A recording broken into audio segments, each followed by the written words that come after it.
Activate!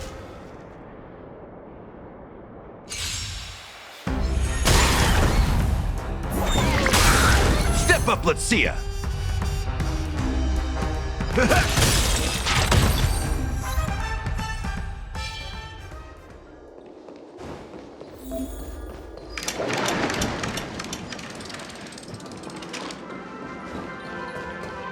Danger ahead.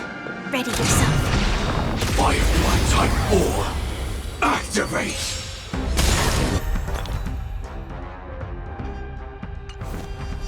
Decided to play your ace, huh? Joining the battle! Nice, like a good, my friends. Indulge yourselves!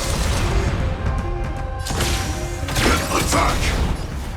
Like fireflies to a flame, until everything burns to ashes! It ain't over!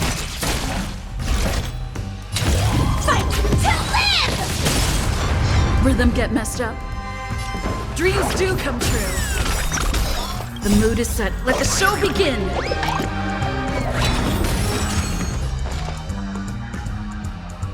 Ready for another?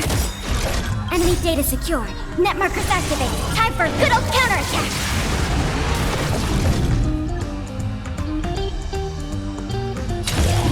Set the seas ablaze! In the mood for another beating? Let's improvise.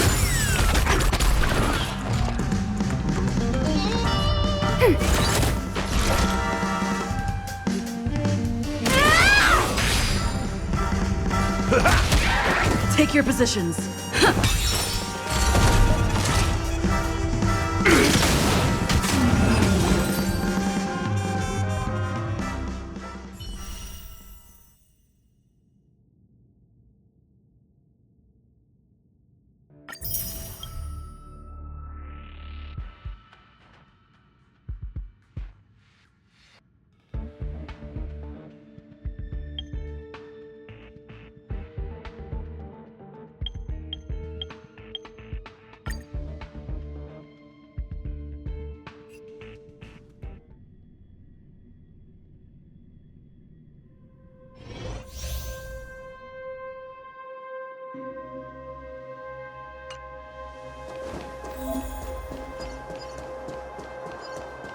Continue patrol. Sound lingers.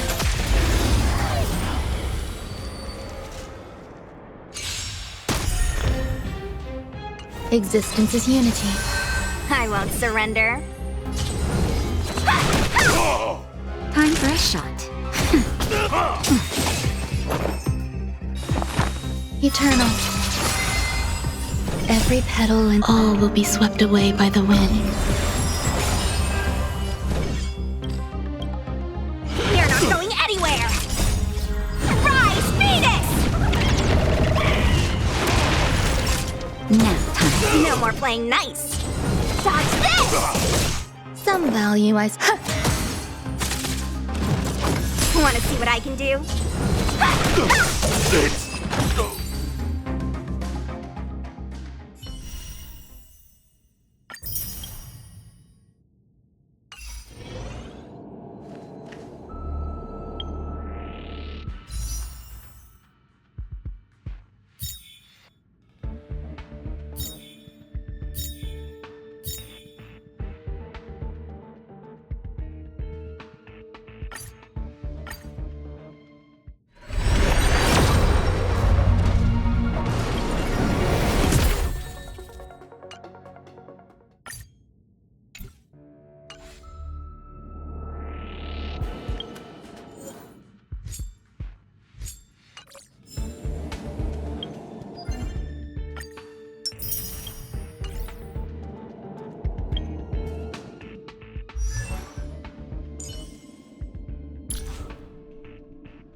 Unknown to each other, yet united in purpose, we make the same choices.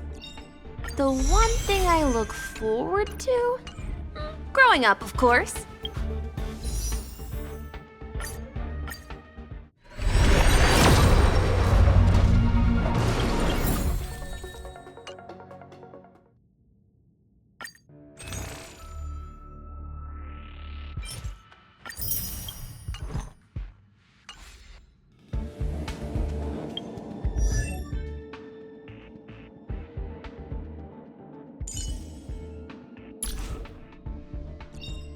The one thing I look forward to?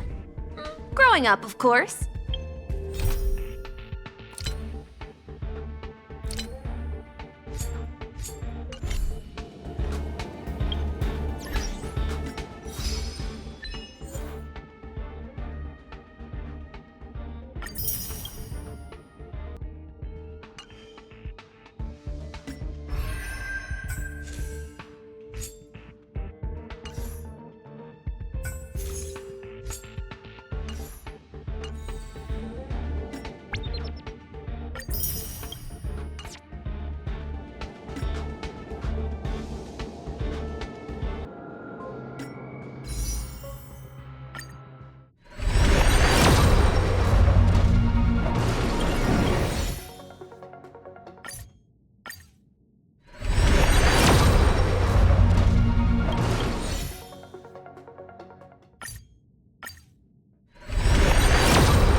Serving under the 10 Lords as a judge of souls, I come to the world of the living to enforce their will.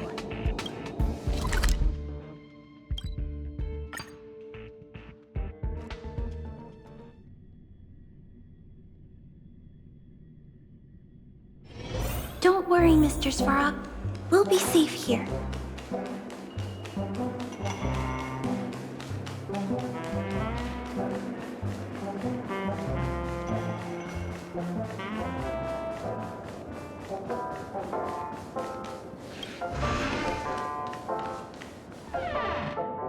Wake up! Wake up! Hey, wake up! The sun's frying your butt.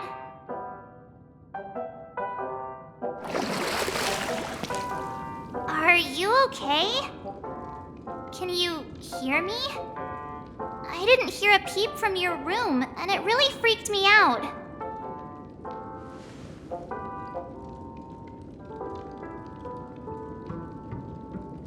You're not dreaming. We're in the Reverie Hotel, in the real world. The Order's dream is over. Even though it's been a day, I still break into a sweat when I think about it. Our trailblazing expedition almost ended in Penacony. I'm so jealous that you got a good night's sleep. I was traumatized and too scared to even close my eyes. I thought if I fell asleep, I'd never wake up again. They've already left, leaving this kind-hearted girl to wake you up. You owe her big time. The Stellaron was sealed while you were sleeping. The ordinary people in Penacony have no idea what happened. They just feel like something's missing from their memories. The family's official statement was like, "The Charmony Festival was attacked by an unidentified Stellaron and came to a halt." After all, they can't just reveal the truth about the Order. Now, all the major lineages, except for the Oak family, are dealing with the aftermath. The family has invited the crew to the Radiant Feldspar as witnesses for an important meeting. Everyone's waiting for you, so hurry up and pack. We're leaving as soon as you're ready.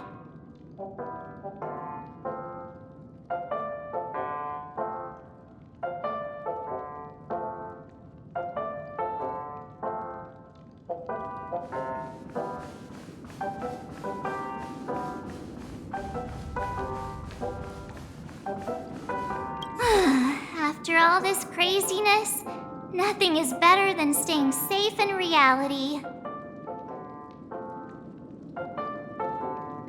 It's a massive airship, and it's awesome! I heard it's never shown to the public. Only VIP guests of the family get to board it and enjoy the breathtaking views of Penacony. The Iris family sent us a bunch of souvenirs. Fruit baskets, plus this fancy button model. After you're back on your feet, you can enjoy them all. We are pretty much celebrities on the planet of festivities now, aren't we?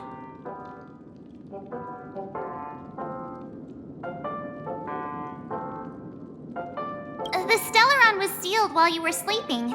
The ordinary people in Penacony have no idea what happened. They just feel like something's missing from their memories. The family's official statement was like, "The Charmony Festival was attacked by an unidentified Stellaron and came to a halt." After all, they can't just reveal the truth about the Order. Now, all the major lineages, except for the Oak family, are dealing with the aftermath. The family has invited the crew to the Radiant Feldspar as witnesses for an important meeting.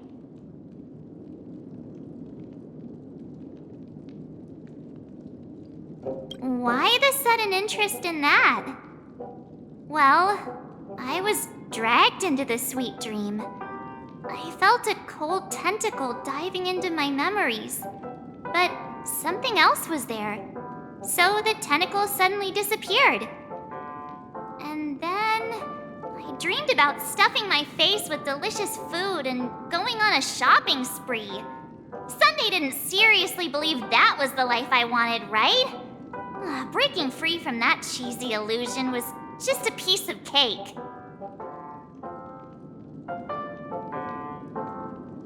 Yeah, let's go. We've got some time before we board the ship, so let's catch up with everyone at Dream Jolt Hostelry.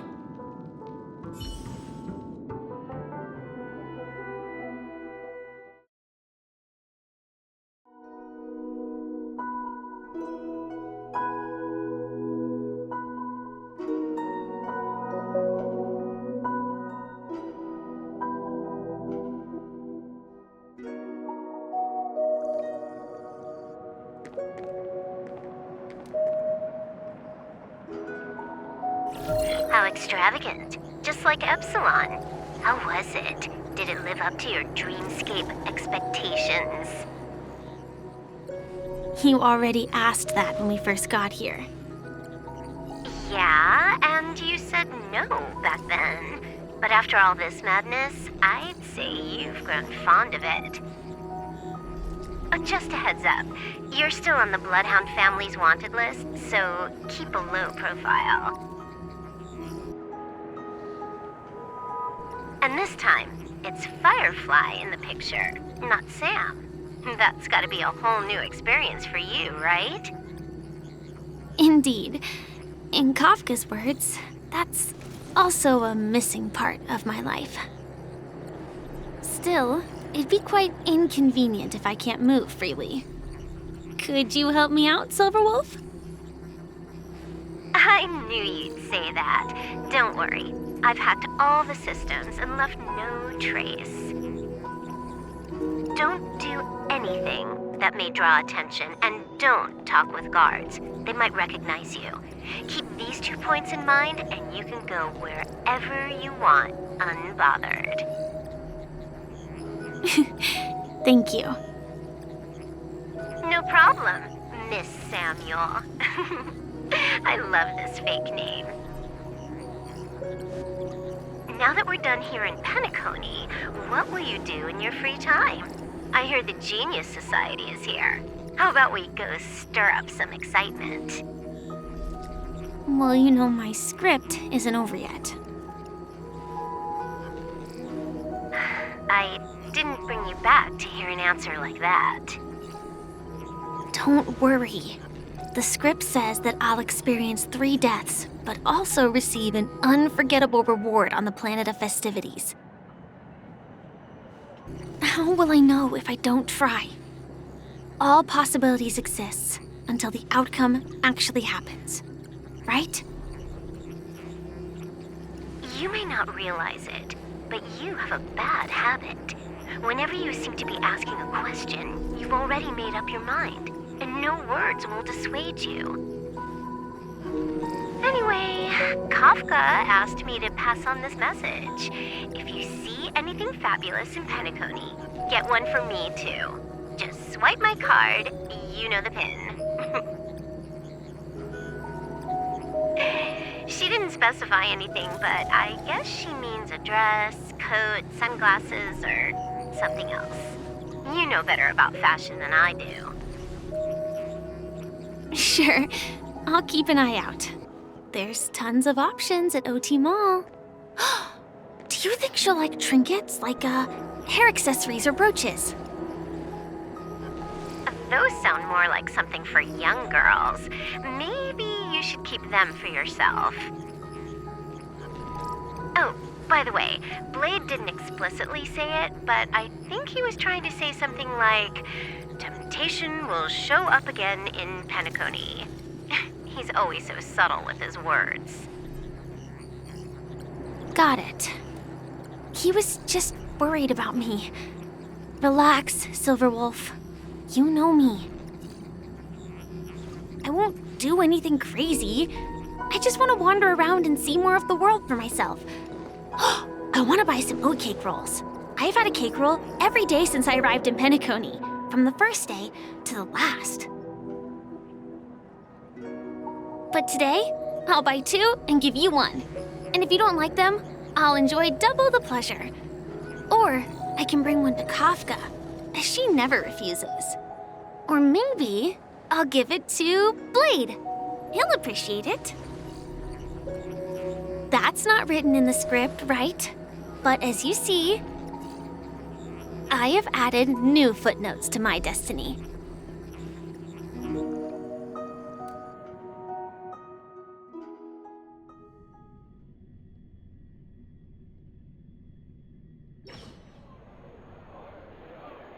Welcome, Director Topaz. The family ambassadors are still inside making preparations, but the big boss hasn't arrived yet. It'll be a while before the conference starts, I'm afraid. Huh. Quite a spectacle. The family really knows how to make things look impressive. I thought they would choose a more formal and low-key location for the conference. I didn't expect them to go with a luxury airship. About this, Director. I've asked around. This airship, named the Radiant Feldspar, belongs to the Alfalfa family. This conference between the IPC and the family will have a direct impact on Penacony's future. Such an important event should have been held at it. Well, somewhere secretive in the moment of morning dew. The atmosphere here... it doesn't feel serious enough. If I'm right, this conference is probably just a prelude. Whoever organized it wants to assess the IPC stance beforehand. This influential figure either has their own ambitions and wants to reach a preliminary agreement, or they plan to put pressure on us to make us back off. Oh, your mind is always so sharp, Director Topaz. And when the big boss arrives, please remind her to be cautious and watch out for any traps. Thank you for the reminder, but I don't think that will be necessary. When she's at the table, it's the others who need to be cautious. Just tell everyone on our team to stay focused on their tasks and not worry about the negotiations. Oh, got it. I'll do it right away. Oh, and one more thing. Don't call Miss Jade Big Boss in front of her, or there will be serious consequences. I mean, really serious. Got it. Thank you for the reminder, Director.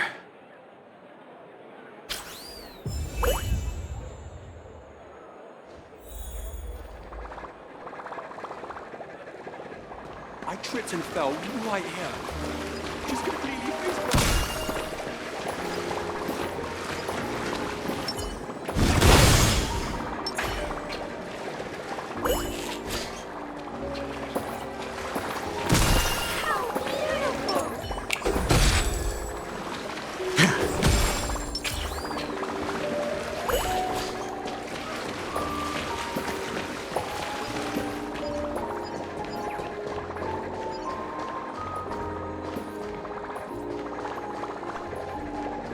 I tripped and fell right here.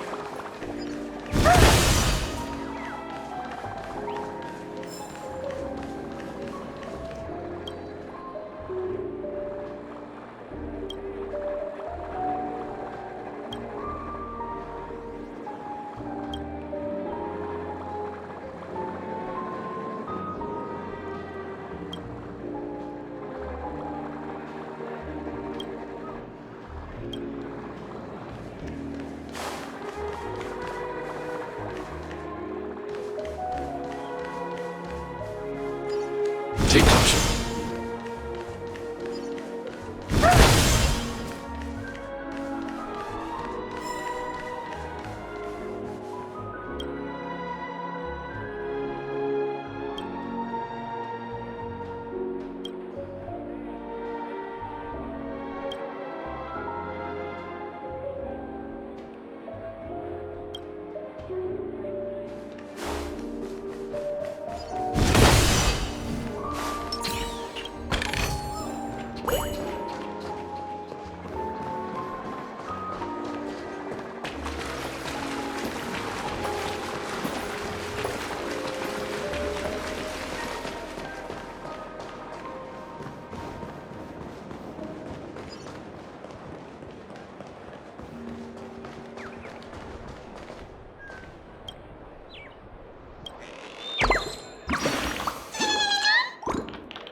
So this is the legendary Radiant Feldspar.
None of the important figures have arrived yet.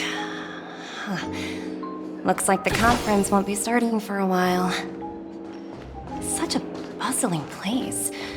I think I'll take a little walk around.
Hard work pays off.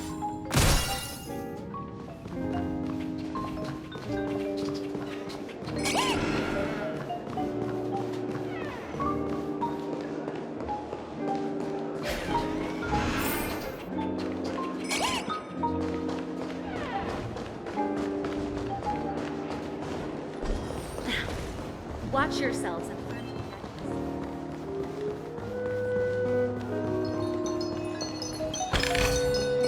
Oh, free stuff.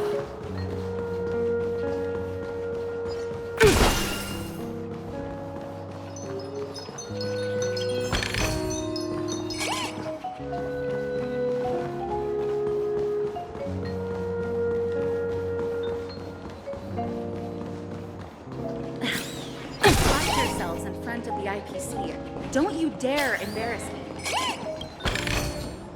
Hard work pays off.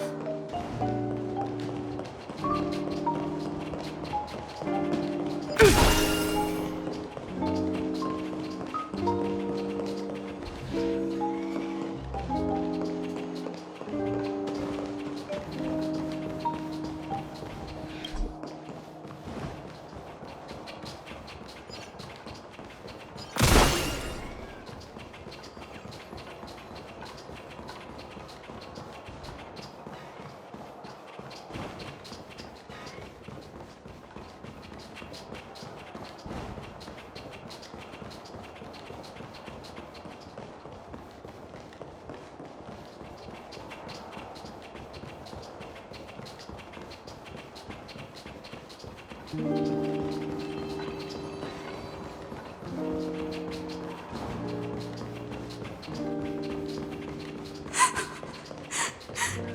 want to play some more.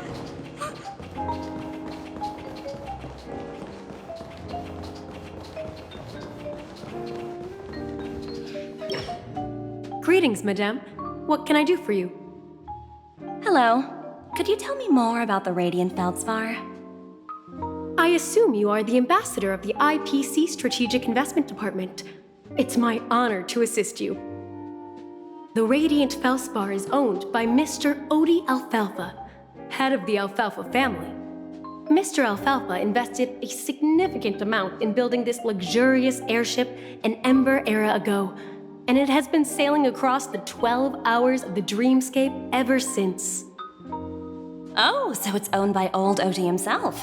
No wonder the ship is so lavishly decorated. Indeed, Mr. Alfalfa has impeccable taste. Only the most prestigious guests are invited by the Alfalfa family to board this airship. Please allow me to continue my introduction. The Radiant Feldspar had been cruising over the Sea of Dreams in Penacony for an entire Ember era. But its voyage was temporarily halted due to the recent reverberation. Reverberation? Such a formal way of putting it. You're really downplaying the whole thing. I apologize.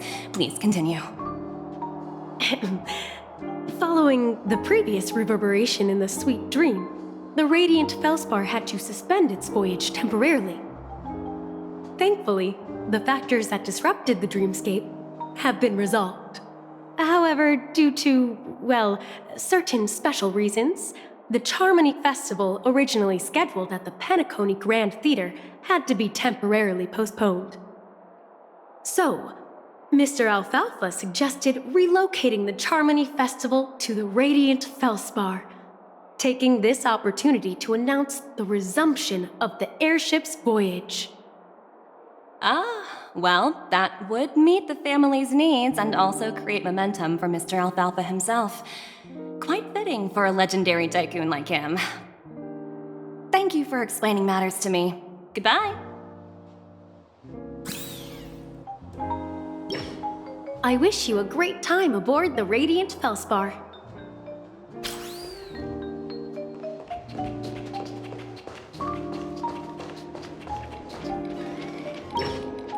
So many buttons. How many centuries would it take to press them all? Huh. Didn't expect those pooches to actually recycle them all. Huh? What are these?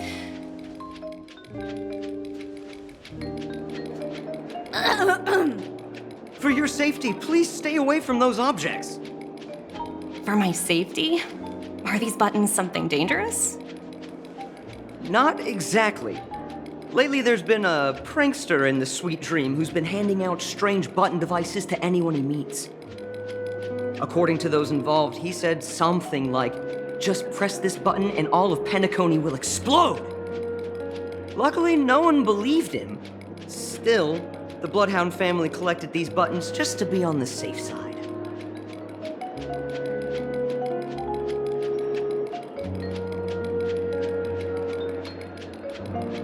Where's that prankster? Haven't the hounds caught him yet? Yeah, that guy has some skills, I'll have to admit that.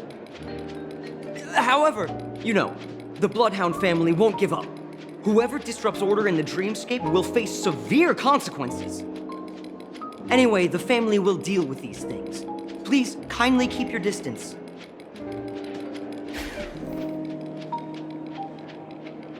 For your safety, please stay away from these buttons.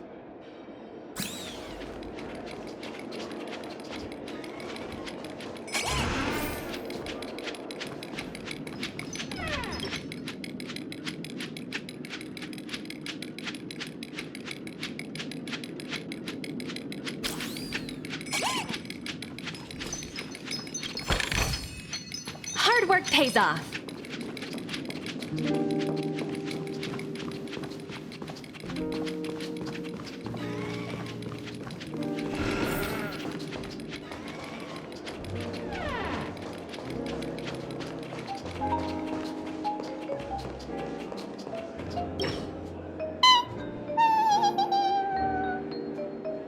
Oh, are you hungry, Numby?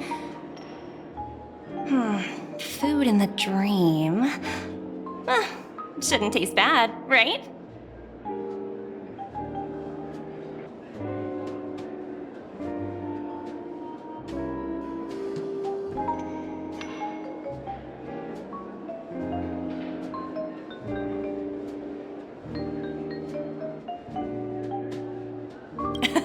Numby, catch!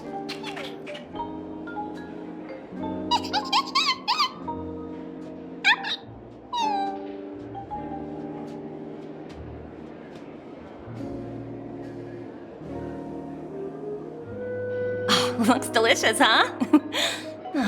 I should have taken a bite first.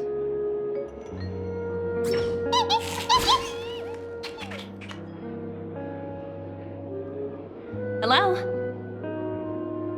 The Talent Motivation Department? Again? Internal review? Will it ever end? I'm working on a major project. I don't have time to squabble with you guys. The way I handled the Urillo case was approved by senior management, and all of the project logs and calls are complete. Can't you check on them yourselves? I just don't understand. Why are you so fixated on this minor case and constantly escalating it? Seriously, what's your purpose? Sounds exhausting. Why not just hang up? In my opinion, you handled that project quite well. A little ball of ice in exchange for the Astral Express's good favor. That's not a bad deal for the department. It's been a while, little Yelena. I've been looking forward to working with you. Never imagined this day would come so soon. Is there trouble? You can tell me anything. Just like old times. It's been a while, Madam Jade. I'm honored to have the opportunity to work with you. You're still so formal, aren't you? Forget about the hierarchy and treat me as your equal. No need for unnecessary titles like Madam. I'm sorry, but it might take some time to get used to that. After all, you are a senior. Well, now that we're both members of the 10 Stone Hearts, I need you to be at your best, especially since the upcoming negotiations leave no room for error. As sharp as you are, I'm sure you've figured out the true purpose of this conference, right?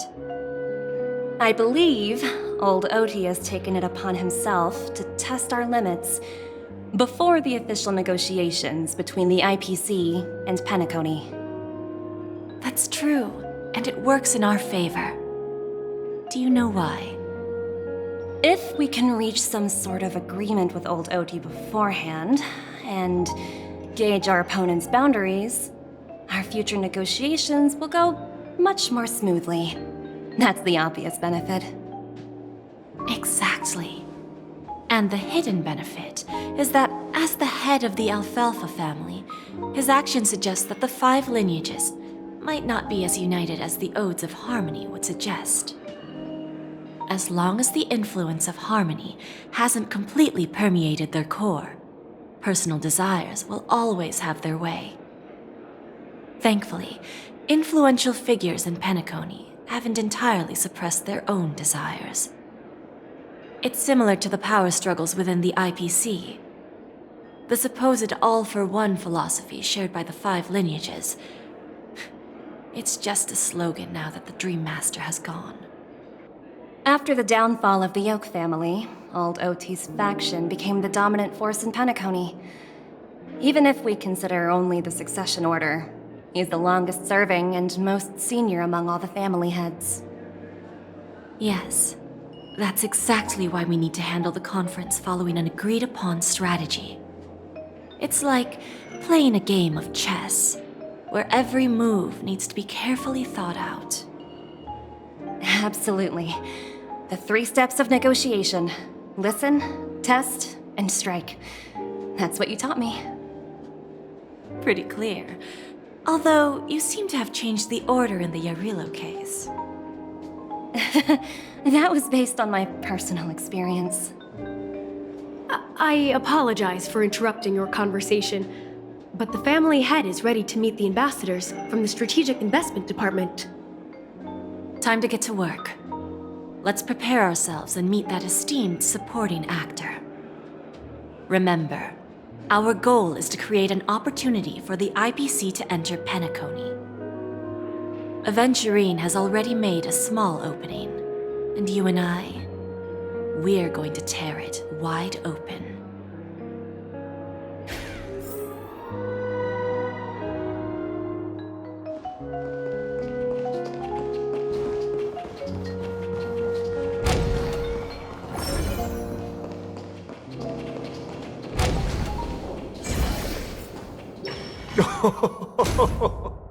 Welcome aboard my ship, the Radiant Feldspar. Smart and charming ladies.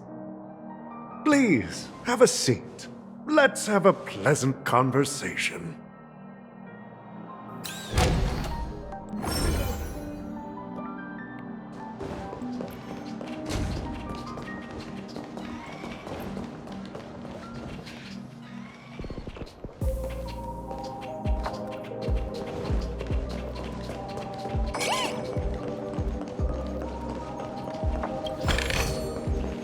Ooh, free stuff.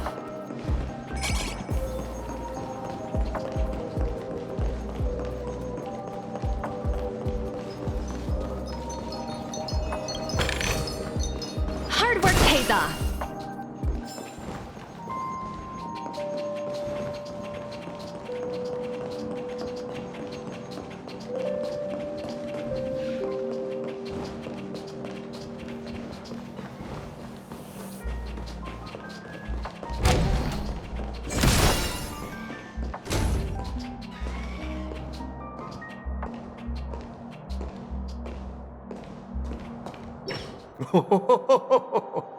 Welcome aboard, my dear ladies. Forgive me for any lack of attentiveness that might have led to a lengthy wait outside. No problem at all, Mr. Alfalfa. It's my honor to meet you in person. You may not be aware, but the book Odi Alfalfa, the biography, is a must-read for all Strategic Investment Department employees. After all, to many, you are the legendary figure who single-handedly built the Penacony economy. I expected no less from the 10 Stonehearts from the Strategic Investment Department. You're definitely skilled in the art of conversation. I always enjoy talking to smart people because we don't have to beat around the bush. We can just get straight to the point instead. Since I invited you IPC ambassadors on board, I'm sure you've figured out the topic I'd like to discuss, yes?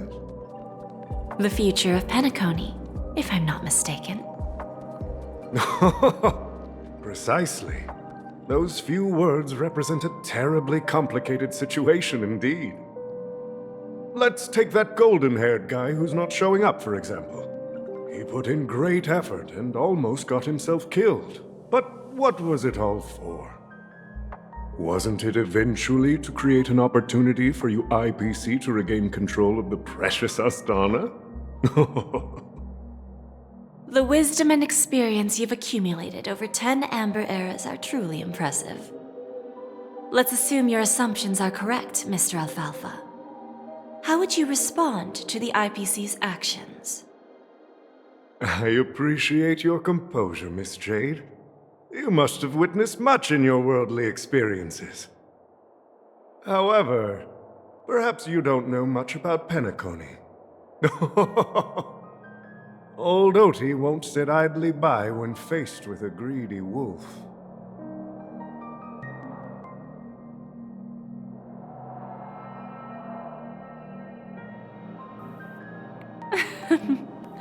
Please, go ahead. I'm all ears.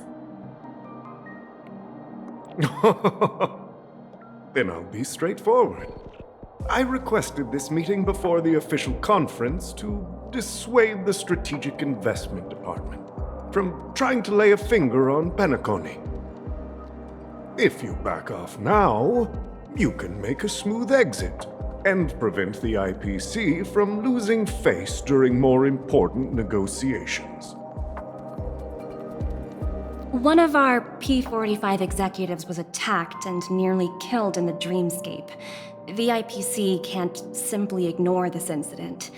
Moreover, considering the turbulence during the Charmony Festival, Penacony's credibility has taken a hit in the public's eyes. Despite your determined attitude, the issues plaguing Penacony are real, are they not?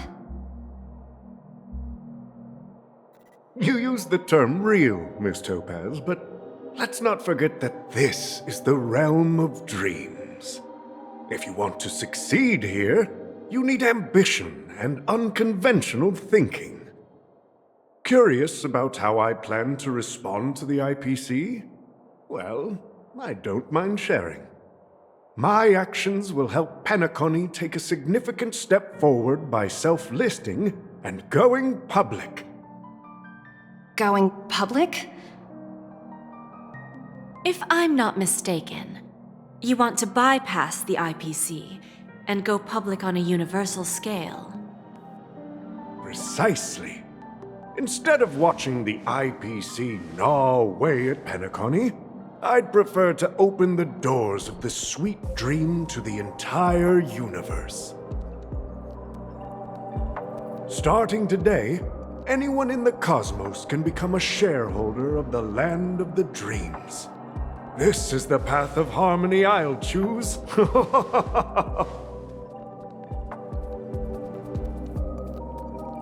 This reform should have been implemented earlier, but unfortunately, the Oak family were a bunch of blockheads blinded by order. Their level of intellectual flexibility doesn't even come close to an old fellow like me. Thanks to the little reverberation earlier, the biggest obstacle between me and my reforms has been eliminated. The Alfalfa family will publicize the financial results of Sweet Dream Paradise, so that the entire universe can see that despite the catastrophe, Penacony still holds immense potential and opportunities, and that the family remains confident in its future.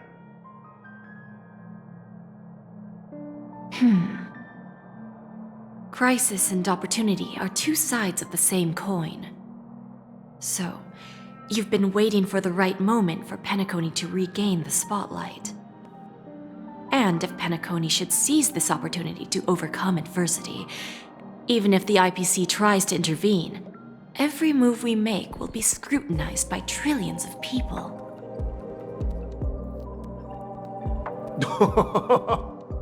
Now I'm convinced that you've indeed familiarized yourself with my biography, Miss Jade. So, about your next move. Please consider it carefully. Indeed. We need some time to digest such a wealth of information. I suggest we conclude the first half of our conference, Mr. Alfalfa. Please allow Topaz and me to confer privately for a few moments, and to respond on behalf of the IPC later.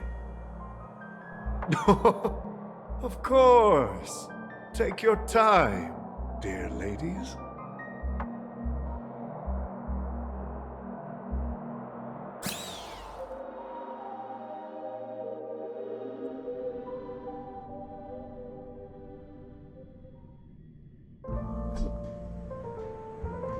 The Alfalfa family had a meeting with the IPC?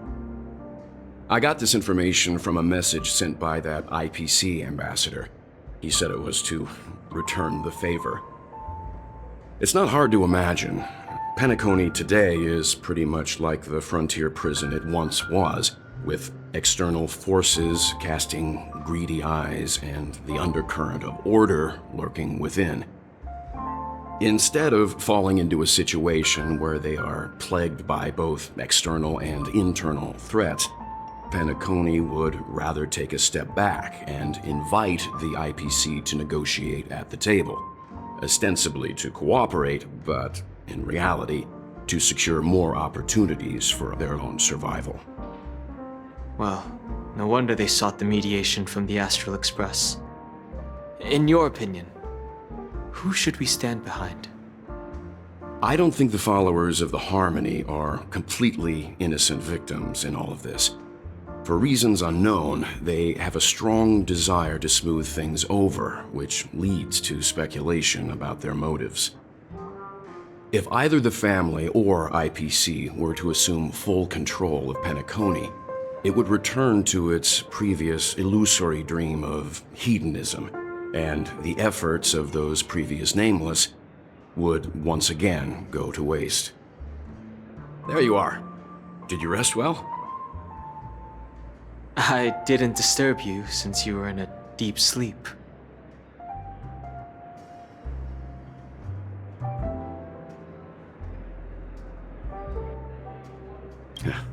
Even long dreams eventually come to an end. Our adventure in Penacony is reaching its conclusion. After Anna's dream was shattered, the family branch from the Montour system soon arrived and swiftly took control of the situation. Most members of the Oak family fell unconscious, but fortunately, their lives were not in danger.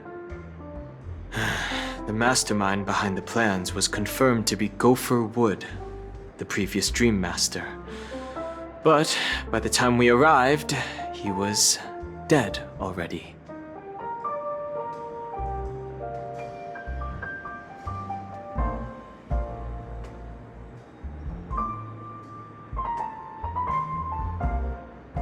He'll face a trial. As for further details, the family would rather not disclose them. Ultimately, the public perceived the incident as an attack by evil forces targeting the Charmony Festival. They believe the family failed to safeguard the sweet dream, significantly eroding their credibility in the process. While quite different from the truth, this appears to be the outcome with the least impact. After all, you don't know who's awake and who's pretending to be asleep. Well, they'll open their eyes in the face of danger. Once the danger subsides, they'll embrace the sweet dream again. Here's a toast, with 3 glasses of Glory of the Trailblaze to all of you.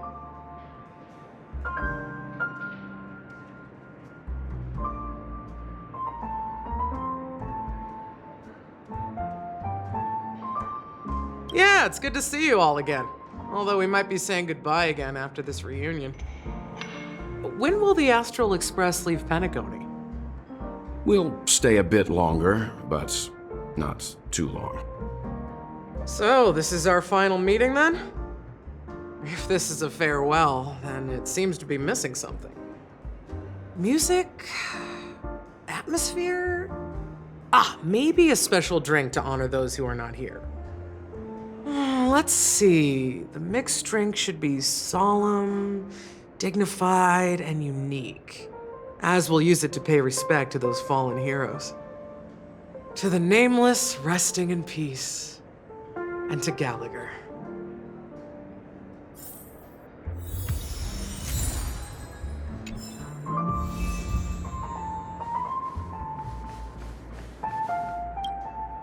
This trailblazing expedition has been thrilling and memorable. Hopefully we've all gained insights about ideals, paranoia, clarity, and dreams from the experiences we've had. One bird longs for the earth and the other longs for the sky. Even if Robin had to stop her brother with her own hands, she won't give up on him. However, facing punishment from the Harmony is inevitable. He will face a trial. As for further details, the family would rather not disclose them.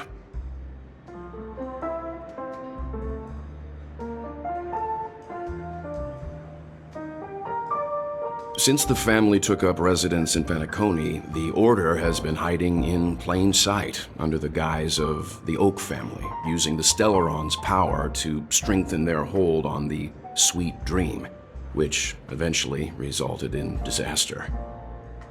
That's the claim the family makes. Whether they were truly unaware of all this is a delicate matter.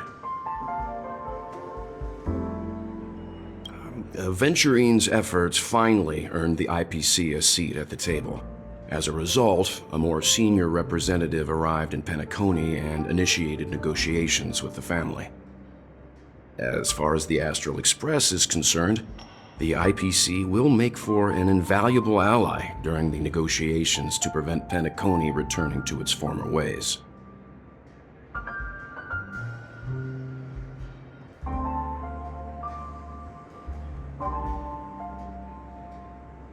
Well, it was somewhat surprising. In that dream, I returned to my homeworld and reunited with my long-lost friends. And for some reason, Acheron resurfaced in my mind. When I realized that her conclusion was not preserved in memories, I became aware of the bitter truth. The conclusion of a journey can often be sorrowful. All we can do is to try to make sure it ends on a happy note.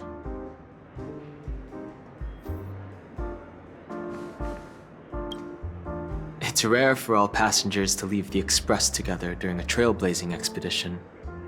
But for Penacony, it seems most appropriate.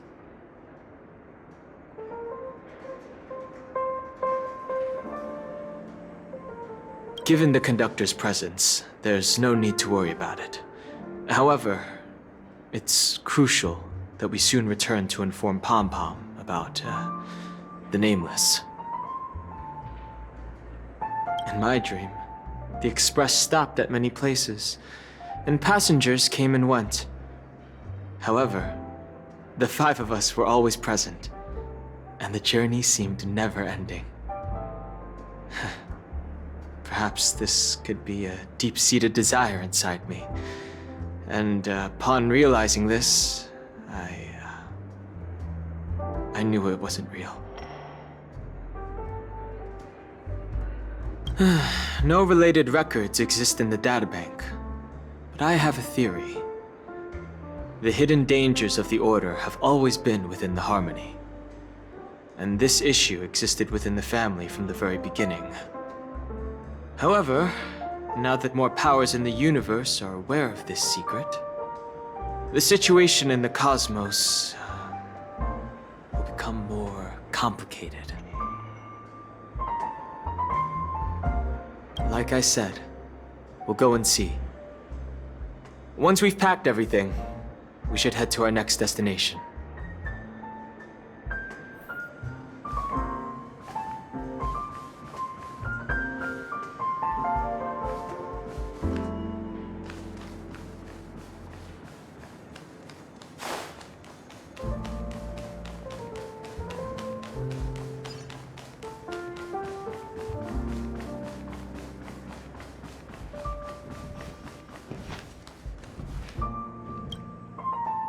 Guess what? Something weird just happened when I was on my way over here. Someone gave me a strange gift. So I unwrapped it and found out it was a button with a message on the back. Just press this button and all of Penacony will explode. That sounds terrifying. But who would launch such an obvious attack? They just want to stir up chaos. By the time I turned around, the person had already vanished, so I handed it over to a nearby hound. I heard there were many similar reports before the Charmony Festival started. I'm really worried about the future of Penacony. I'm really worried about the future.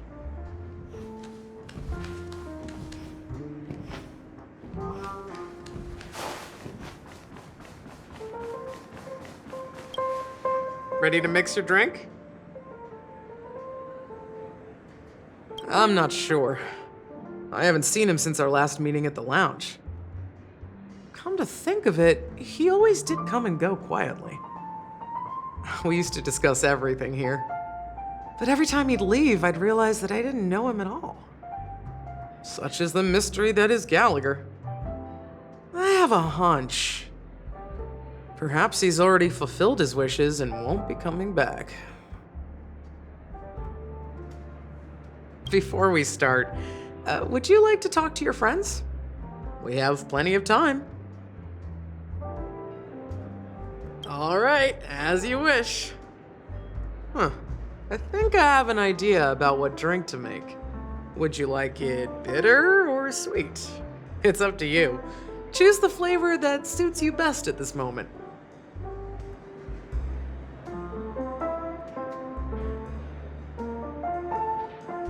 Drowning sweetness. One of the most challenging drinks to make. A slight imbalance in the ingredients can result in an overwhelmingly viscous sweet taste. However, with the right ratios, you get a uniquely sweet drink with a lingering aftertaste. Not a bad choice. Let's start mixing.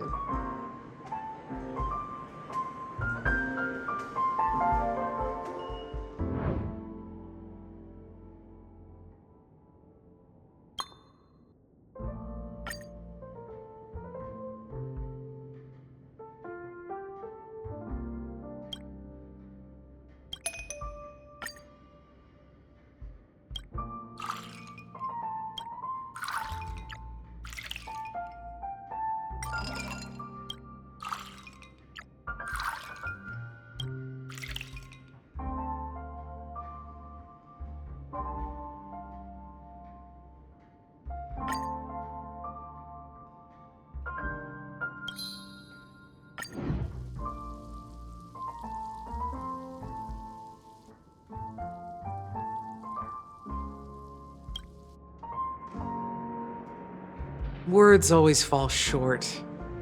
If you want to bring closure to past events at this lounge, there's no better way than mixing a drink. Blend all your memories and emotions together and stir them well. Through the filter of time, what remains in the glass is something to savor. Well, it's done. Here's to the nameless resting in peace, and to my friend Gallagher. The spirit of freedom will spread far and wide among the stars, and its legacy will be more timeless than a pastoral song. We're not accepted by the outside world, so we've gathered here. And one day, our souls will return to the same place. Cheers.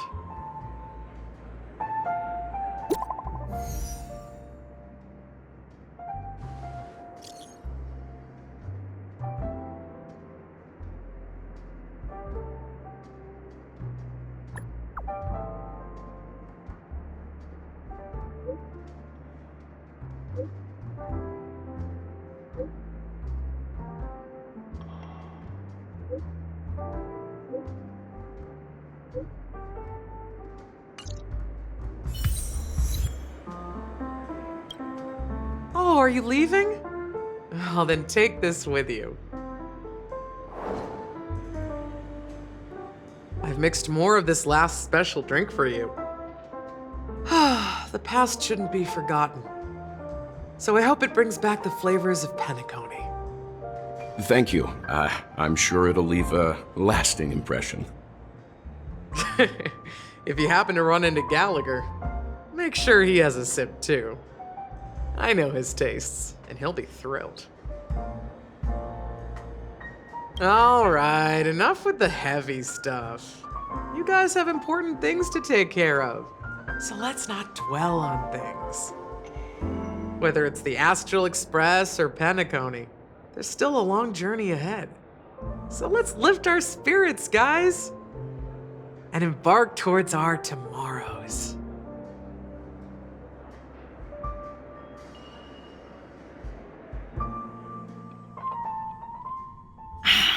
Old Odie is a tricky opponent.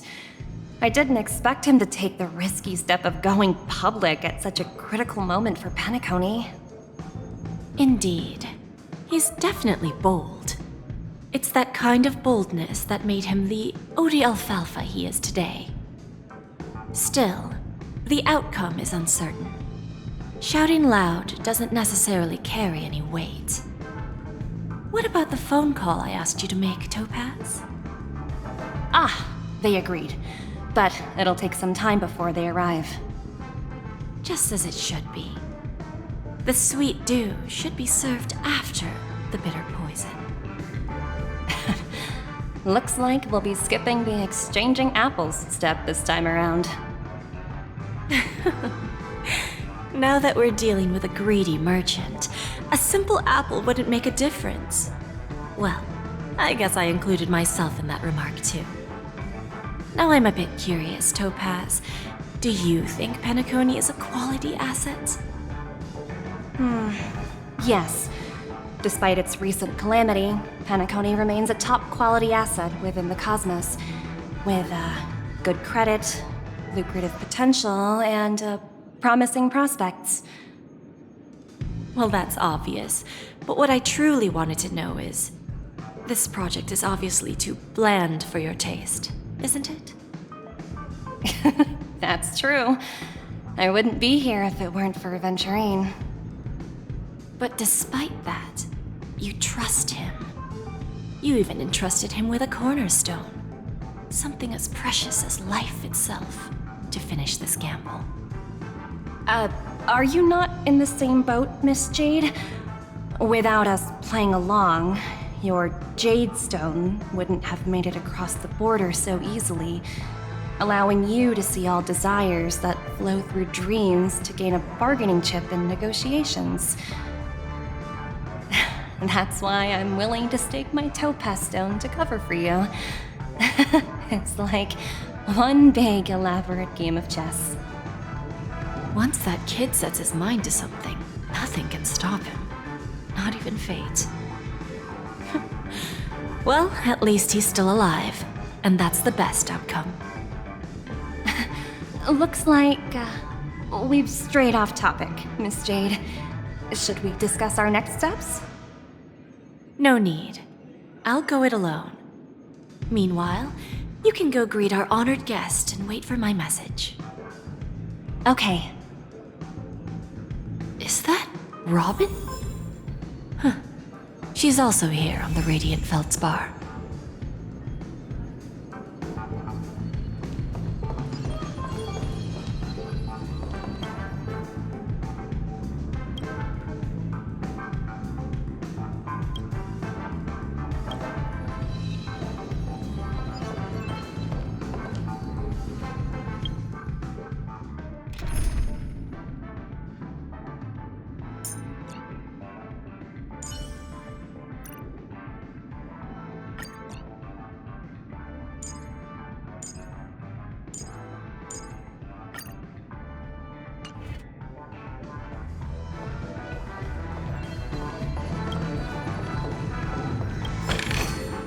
Is that all?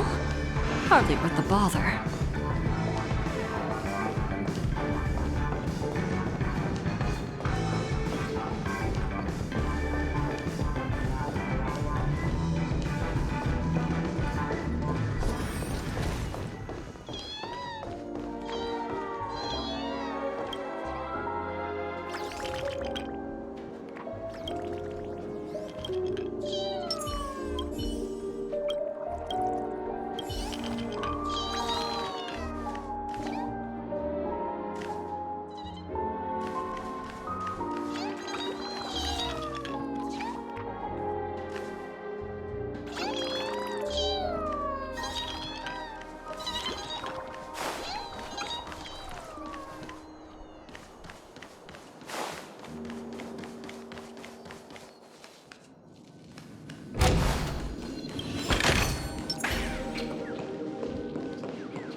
Greetings, Miss Robin.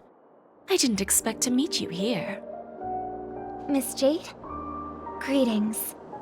The opening ceremony for the Charmony Festival has been moved to the Radiant Feldspar, so I'm here making some preparations. How about you? Have you spoken with Mr. Alfalfa? I'm actually on my way to meet him right now. Do you know him well, Miss Robin? Unfortunately, I've never met him. I've only heard a few comments from the former head of the Oak family. Mr. Alfalfa is respectable when it comes to business, but in other respects, I can't say the same. Where do you think the future of the planet of festivities is headed?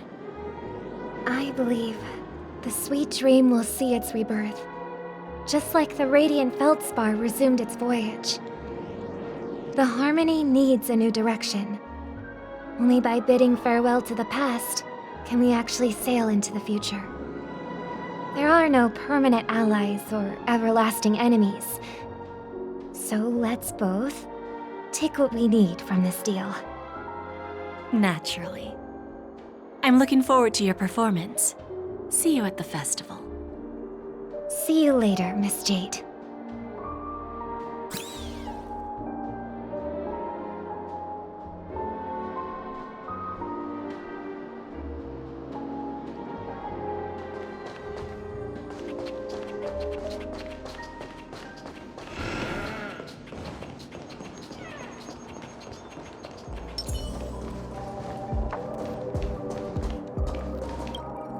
Thank you for your patience, Mr. Alfalfa. Let's continue our discussion. Figured out something already, Miss Jade? But where is Miss Topaz? Topaz has something else to take care of. You'll be seeing her later. Talks can still continue between the two of us.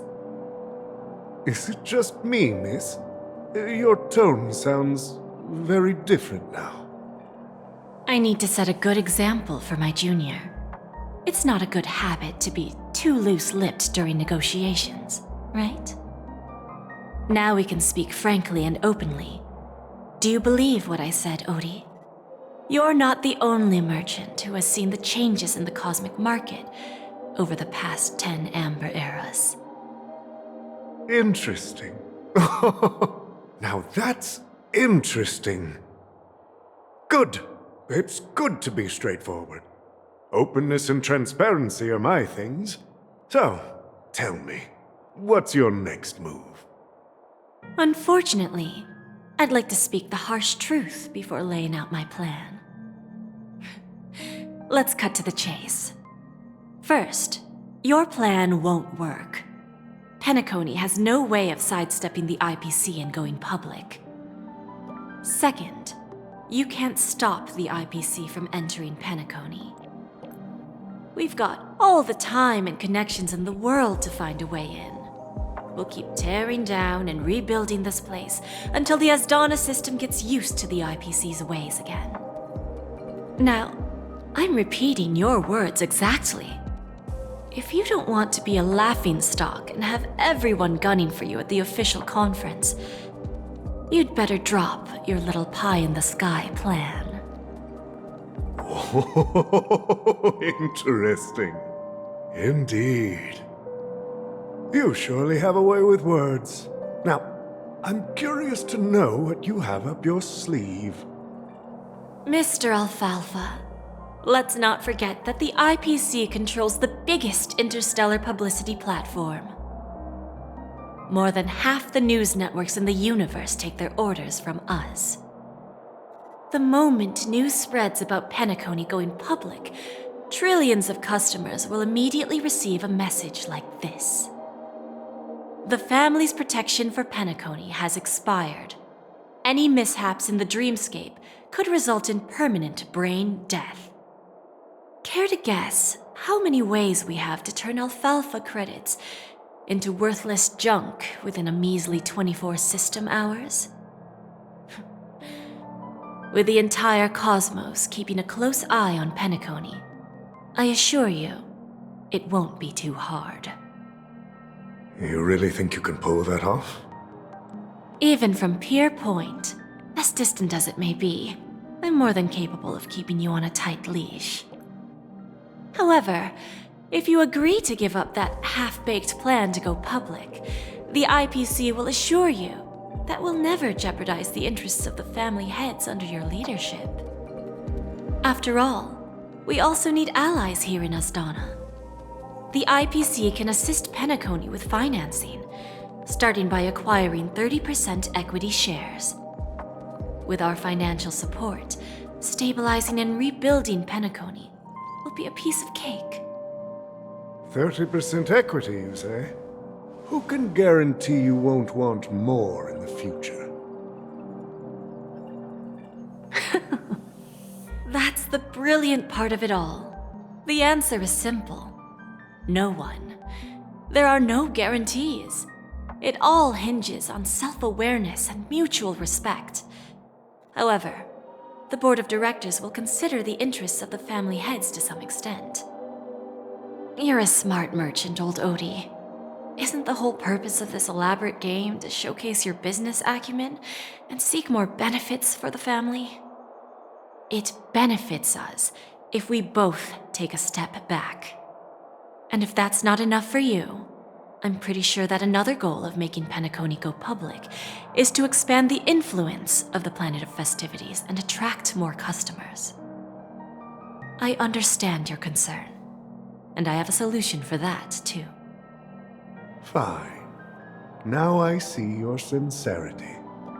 As the head of the Alfalfa family, I don't think I have any reason to refuse your offer. However, as their chosen one, I still need one final answer. Go ahead. I'm listening. When I was a child, I heard the adults recite the tale of the ancient Ember Era, about the ascension of Shipe, the Harmony, and the downfall of Enna, the Order. The Order and the Preservation used to be close in ancient times. So, why does the IPC, as a follower of the Amber Lord, seek collaboration with the family instead of aligning with the Order? The answer is simpler than you think. It's all about credits. Everyone's favorite thing and the universally recognized currency among the stars. The IPC has the power to perpetually ensure their value. With each new world integrated into the credit system, the IPC adds another building block to its cause. Eventually, all exchanges, capital, and businesses will operate within a unified monetary system. By then, all planetary developments will be recorded in accounts with well-defined values and the ability for exchange and circulation. And the heart of everything will be Klepoth's credit. And then the IPC will be able to exert influence over everything. Our intention is to establish enduring preservation, so I'm sure you can understand. This universe doesn't need two types of order.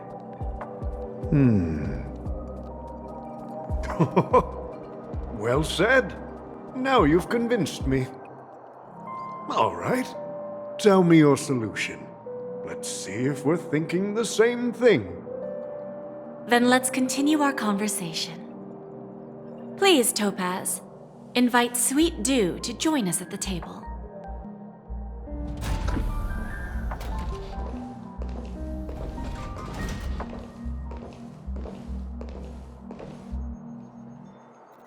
Thank you for your presence, Miss Himeko. Please allow me to introduce her to you, Mr. Alfalfa. This is Miss Himeko from the Astral Express, one of the future shareholders of Penacony. I've heard so much about you, Mr. Alfalfa. It's an honor to meet you as representative of the Astral Express. This stunning lady is the navigator of the Astral Express? It's a pleasure to meet you. I believe everyone here is familiar with the general contents of the proposal. After this round of financing, the IPC is expected to hold 30% of Penacony's shares.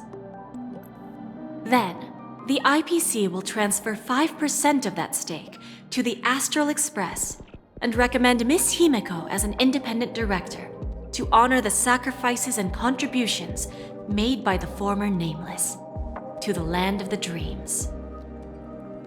While this decision isn't finalized yet, we are honored that everyone here recognizes the way of the Trailblaze. While the Nameless didn't embark on their journeys for fame or fortune, if this is the wish of both the family and the IPC, I will represent the Astral Express and fulfill my duty as a member of the board of directors. The entire crew has agreed to assist in the reconstruction of Penacony. Beyond that, in our future travels, we are committed to bringing the beautiful dreams of the planet of festivities to more worlds. Of course, all cooperation is based on one premise. The path of harmony in Penacony must not be distorted again, and such a tragedy must never recur.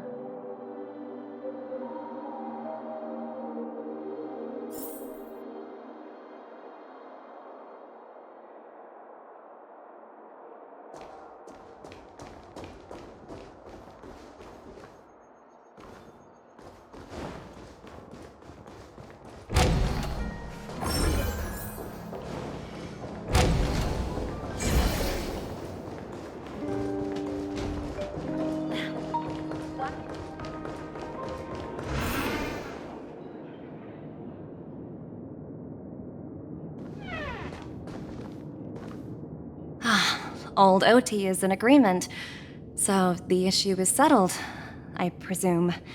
What about the remaining family heads? They will soon realize the situation. When old Odie answered the last question, he represented more than just the Alfalfa family. When should we schedule the formal negotiations? I'll handle the arrangements. It's all up to you. I'll step back and let you handle the negotiations and takeover. I won't be involved. But Miss Jade, this is... Aventurine initiated this case, and you were his project partner. If that kid hadn't overplayed his hand, I wouldn't have been pushed to the forefront. I came here today to help you sort out the toughest issue. I trust you'll be able to wrap things up quite nicely, little Yelena. Of course, there won't be any problems. And please, give Diamond my assurance. Don't worry. Diamond has always trusted us. I'll put in a good word for you, and you'll have your P-45 position back in no time. Radiant Feldspar. What a fantastic ship. Well, now that my business is done, it's time for me to indulge in my own little hobby. You want to open a Bon and Jade exchange branch on this ship too? Opportunities like this don't come around often. Just look at the guests on this ship. They're surely holding a wealth of valuable treasures. Well, I'll take my leave. A pawn shop can't run without a boss. See you around, Topaz. I have one more question for you, Miss Jade. Go ahead. That dose of bitter poison. I'm curious as to how you found this information. I didn't find the information. It came to me. It was from a lady concerned with the future of the Harmony. In return, I've agreed to help her with something, but that's for later. We can deal with it after we leave Penacony. You see, that's what investment is all about. The seeds of opportunity are already sown. They only need a little bit of nourishment to take root. And then after, all we need to do is wait patiently. Like right now, for example. It's just about time my final guest boarded the ship.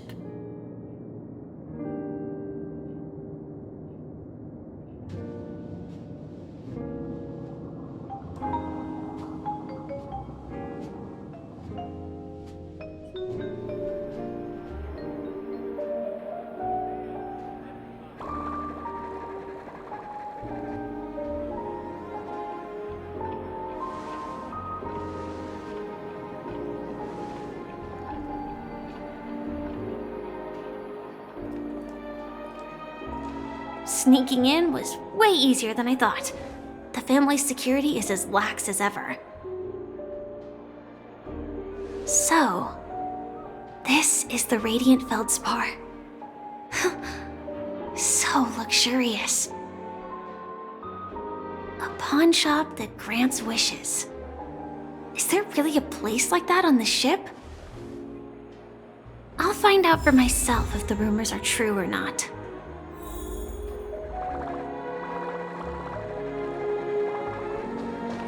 I tripped and fell right here.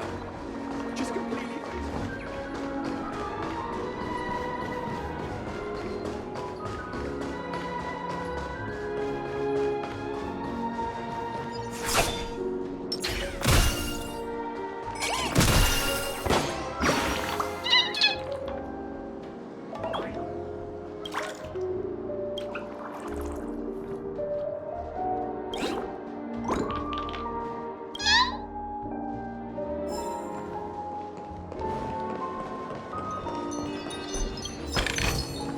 Hard work pays off.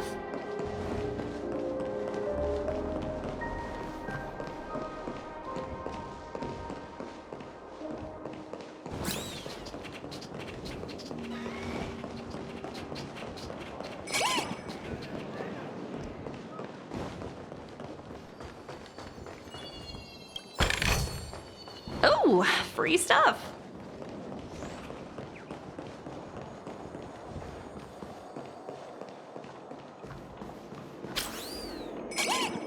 Is that her?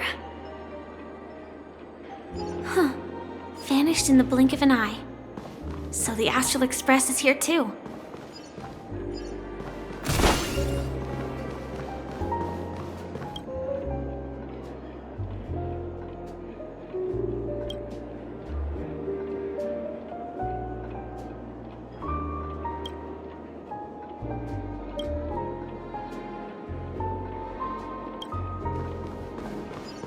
What happened in Penacony? The Charmony Festival has really been postponed.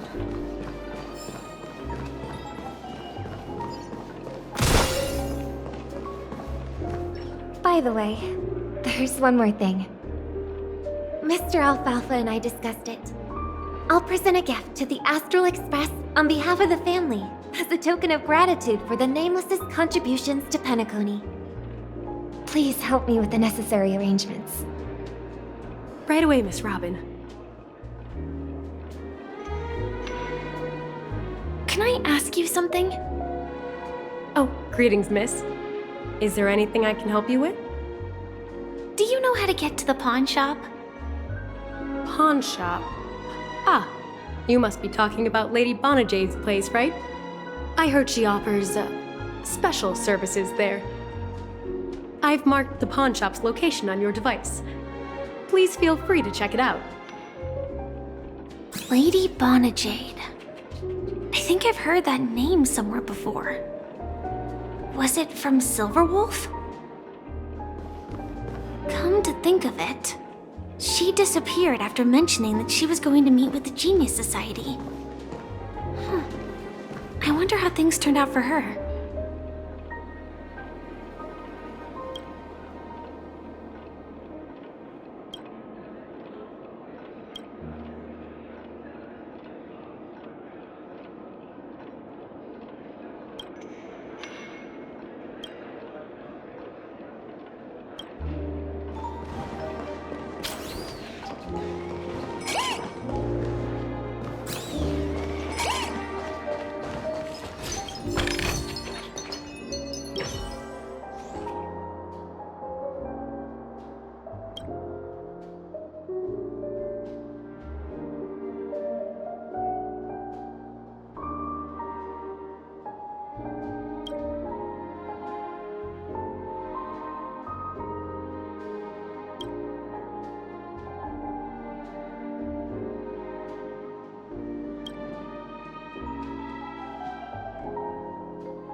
some more!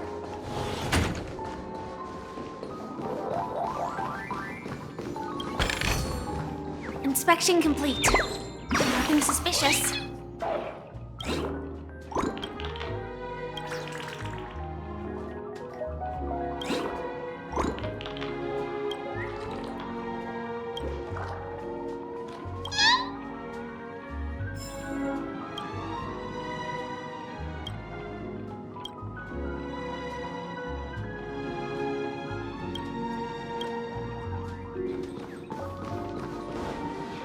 If I win, your chest is mine. Who said I was betting with you? I did. They are still a ball of fire as ever. Sorry, but I've got to find Lady Bonajade first.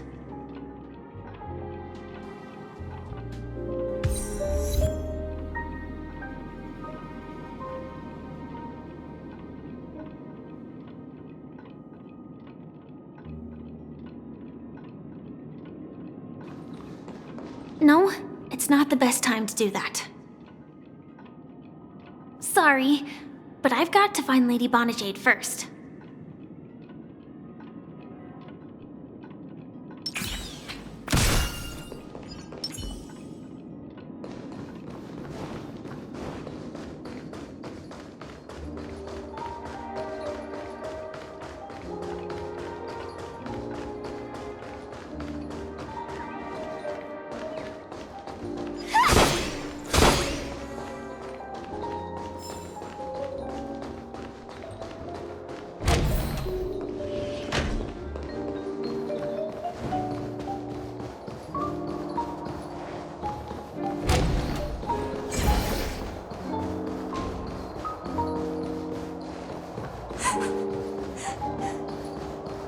Lost.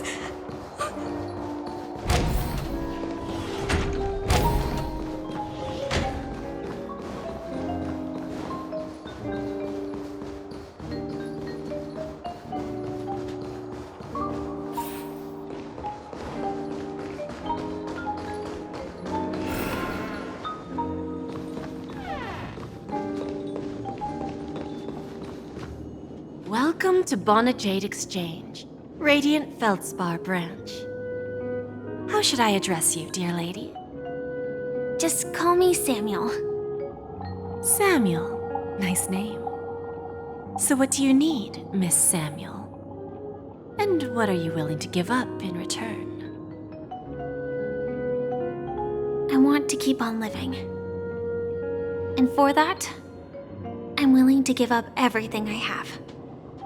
Everything you have? That's right. Everything. Miss Samuel, I think you'd best turn around. It seems you're not quite familiar with the term pawn. What do you mean? I mean it literally. I sense your burning desire to live, but unfortunately, you don't have anything of equal value to offer. Okay. A pawn shop that grants wishes. I see. It's just a marketing gimmick. Well, that's quite a harsh accusation. I understand you may not fully comprehend what I mean, but don't worry. I'll help you understand. Go and talk to these people. They're all customers of my pawn shop. See for yourself if their wishes have come true. Once you've done that, come back to me. I'll help you understand the true meaning of pawn and make you realize what you're missing. That Lady Bonajade feels more like a money lender rather than the owner of a pawn shop. Well, I've got nothing better to do anyway. I'll do as she says and see what happens. Which one should I pop? 1, 2, 3, 4, 5. Don Hung and Void Ranger Jive. Don't change the words. No, it's not the best time to do that. Sorry. I'll catch up with you later.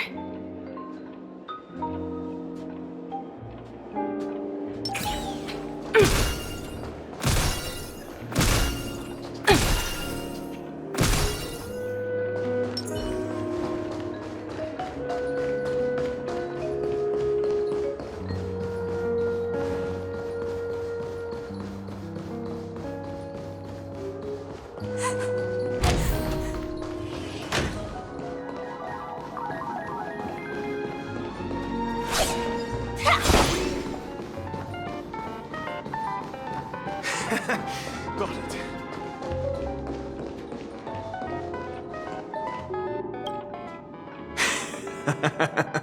You stupid little girl. Coming back to lose more money, huh? Enough talk. Let's get started. This will be our final game. I'm betting my entire fortune. Oh, a big talker, huh? All right, let's see what you've got.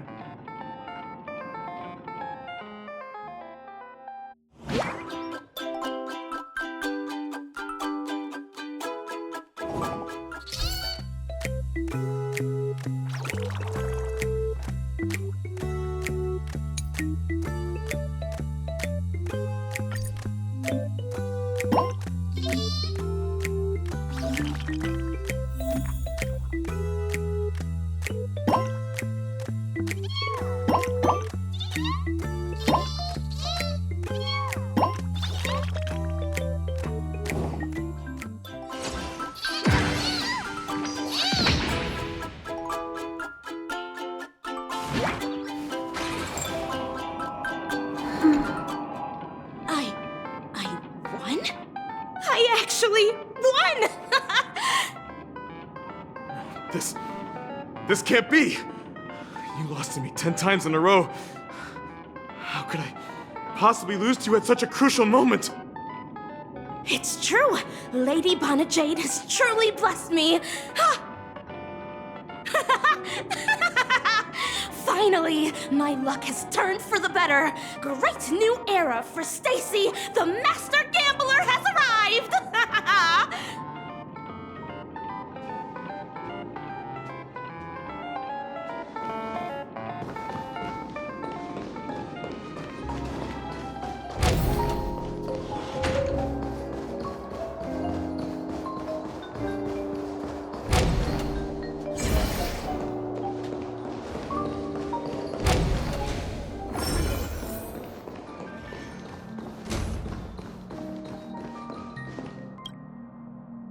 Prepared a gift for you, Dorothy.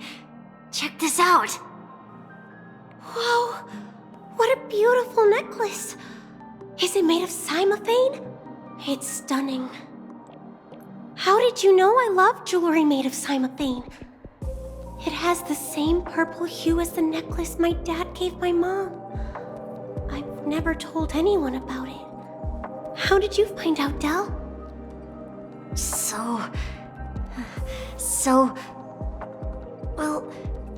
Will you go out with me? I will. Really? I mean, really? I never said yes before because I thought you had no idea what I liked. But this gift made me realize you were actually paying attention all along, trying to learn everything about me. So yes, I will. Wonderful! My wish has actually come true! So, shall we go, Dorothy? Let's go outside and enjoy the stunning views of the 12 hours! Yeah, let's go.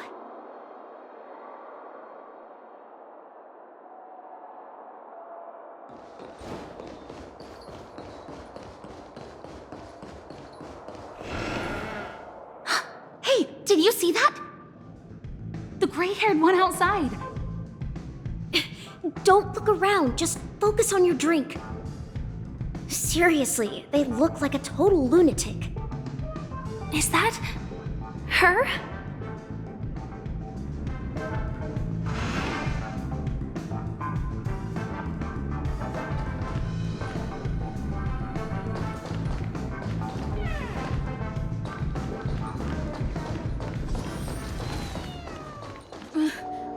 Chirp, chirp. Origami bird. Hey, little birdie. Come on. Oh, calm down already. Everyone's staring at you. No, it's not the best time to do that.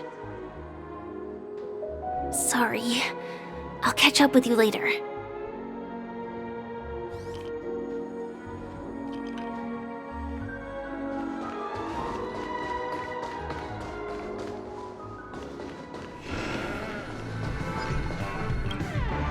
Yeah, you heard right.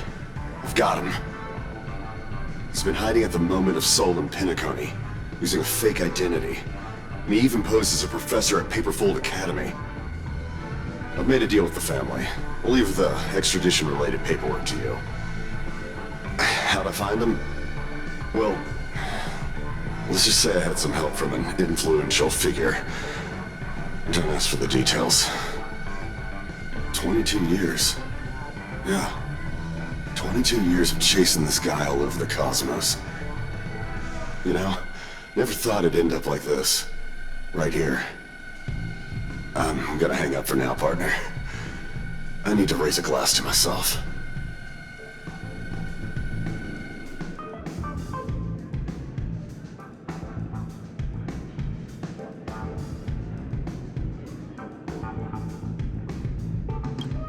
All of their wishes actually did come true. But I just don't understand. How did she do it?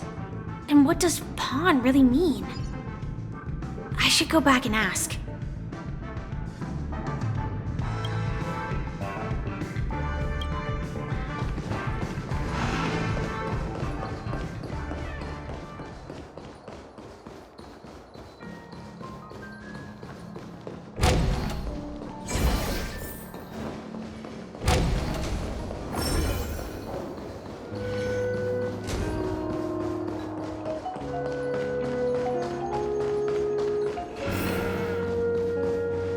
So you're back, Miss Samuel. Yeah. I found those people. And it seems their wishes did come true after visiting the Bonajade Exchange. But I'm not sure what you want me to see. They all seem to be living fulfilled lives. Not so fast. This step was just to show you that the Bonajade Exchange is genuine. That I had the power to grant their wishes. And now, I'll tell you the price they paid. Dell was from a wealthy family. He was head over heels for Dorothy and wanted to win her heart. So he made a deal with me. He put up his entire fortune in exchange for a gift that would impress Dorothy. It was a piece of cake for me, thanks to my IPC connections. However, Dell will soon find himself evicted from the dreamscape because he can't afford his room. Whether he can bounce back from poverty, well, that depends on him. Let's just hope that necklace will keep their relationship from crumbling. Then there's Stacy, a lady with a gambling addiction. She wanted some serious luck, but she had nothing to offer, so I took something else instead. I took away all her close relationships. From the moment she stepped out of the Bonajade Exchange, every casino in the cosmos would remember her name. But her parents and siblings would sever ties with her, and it would be impossible for Stacy to make any real friends again. She will accrue a vast wealth due to her good luck, but she'll never be able to use it for the people who truly matter to her. As for Detective Walker, he spent 2 decades chasing down a wanted criminal for some heinous crime. But he never caught the guy. In his desperation, he came to me. He offered his own memory system as collateral. In due time, his memories as a detective will be erased, and he will completely forget his own identity and all the sacrifices he has made. Interesting, don't you think? I've fulfill people's desires and grant them favors, and soon they come back to me with even greater desires. When people see others' desires get fulfilled, they develop their own desires. It seems like an endless cycle, but it does have a goal. In the end, I will get what I desire from this whirlpool. And patience happens to be one of my greatest strengths. So now, do you understand what you must give up, Miss Samuel? Or should I address you as AR 26710, a remnant of Glamoth's Iron Cavalry? I'm not surprised. You are much calmer than I expected. Entropy loss syndrome. Truly an unjust misfortune, isn't it? The higher-ups in Glamoth implemented such a failsafe within the genes of their warriors, just to make sure the Republic's most powerful weapons wouldn't fall into the wrong hands. As for the price, those Iron Cavalries weren't exactly seen as regular, independent humans, so there wasn't really a price to be paid. However, you are different. You're now a Stellaron hunter, a living being named Firefly. Naturally, you want to continue your existence, but with the firmament front gone, the people who know the secret and can cure the disease are nowhere to be found. Are you suggesting that the IPC has a remedy? Well, there might be a silver lining. That's all I can say for now. I see. It's no wonder you said I can't provide anything of equal value. Because nothing I own holds any meaning. So, you're going to ask me to personally restrain my partners to ensure my own survival? Unfortunately, that's not quite the case. Partners. A nice way to put it. Now I'm even more curious about the Stellaron hunters. Each of you has your own identity and a special bond with each other. It's strong and intimate, and yet it allows for independence. Just as the 10 Stonehearts follow Diamond, you follow your own leader. I wonder what they are like, and if all Stellaron hunters are like you. Traveling on the path of finality, but struggling against your destiny. Attempting to move in the opposite direction.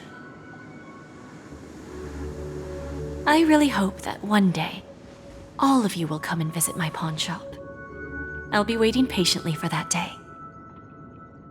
Can I see this as an invitation? From Diamond to the Stellaron hunters while keeping the IPC in the dark? Consider it more of a personal offer from myself.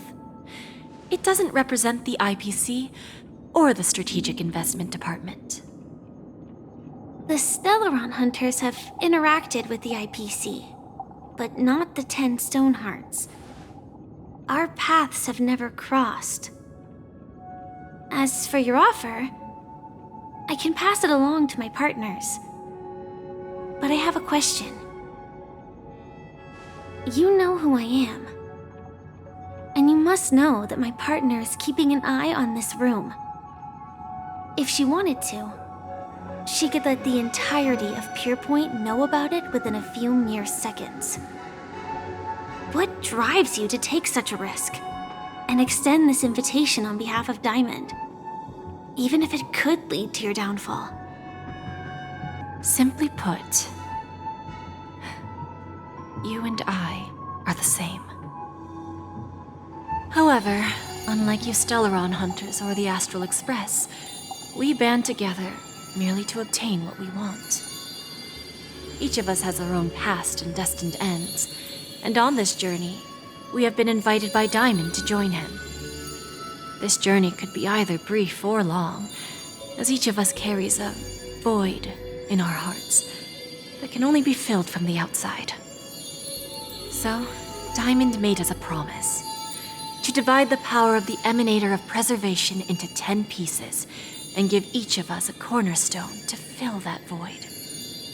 Mortal flesh is fragile, yet my heart is unyielding like the monolith. For without this resolve, the way of preservation would fade into oblivion. So, you understand? This pledge goes beyond a mere oath. It's our collateral in exchange for opportunities, wealth, survival, and a future. And whatever we gain from it will fortify the Stonehearts in return, allowing us to achieve the great cause of the preservation when the war among the eons eventually comes.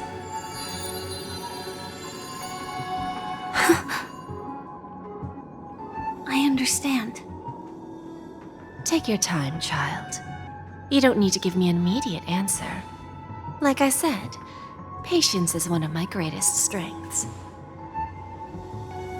If fate turns that page, our paths will cross again. It's a shame, though, that this pawn shop can't give me what I desire. My last attempt in Penacony. Well, it ends with hope.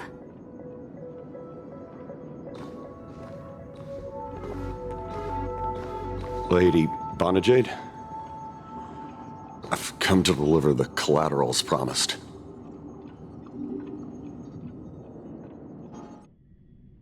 Turns out, the meeting to decide the future of Penacony went much smoother than expected. With little debate. The Charmony Festival's opening ceremony is starting soon. I should head down and take a look. This airship has quite a few treasures, a bountiful harvest.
Ah, yes. I remember you.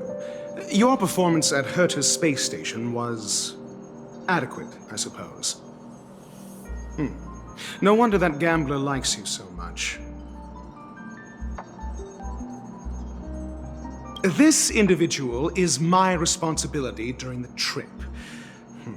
Nothing more than an errand from the Office of Academic Affairs. Very well. The Charmony Festival is about to commence soon. Take advantage of this unique opportunity. A blend of work and play is essential for superior knowledge absorption.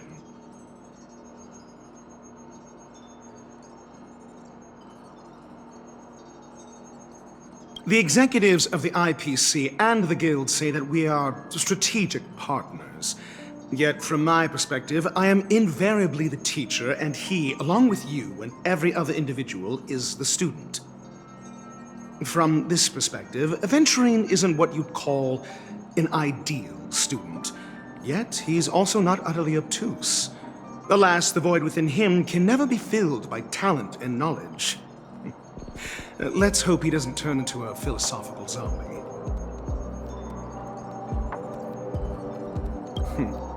Then you'll excuse me.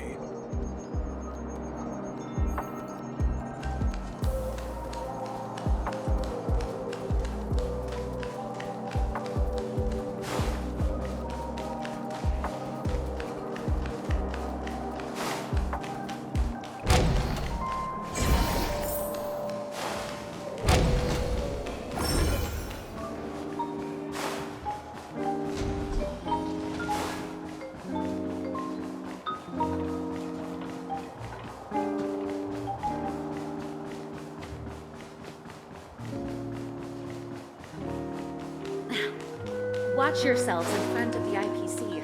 Don't you dare embarrass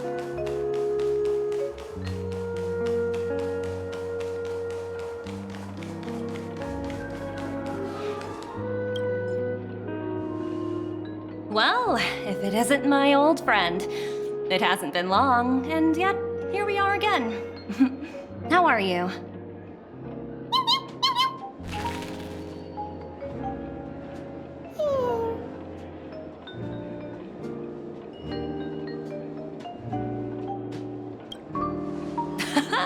That's what I thought. I heard you guys pulled off a big stunt, cutting down the Oak family in one fell swoop. Such a pity I couldn't be there, or else I would have lent a helping hand.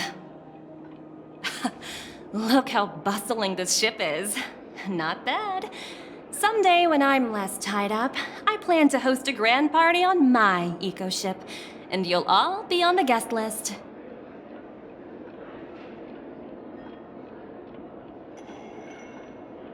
Transform? What are you saying? Oh, I understand now. You're referring to Aventurine's cornerstone, right? Sorry. Compared to him, my ability is not as visual. Guess there is no harm telling you. The abilities of the 10 Stonehearts' cornerstones are all different. Some can even read your thoughts, grasp your desires.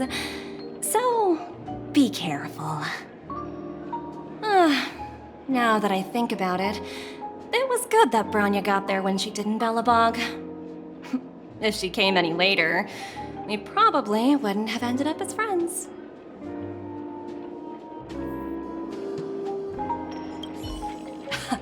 Look how bustling this ship is.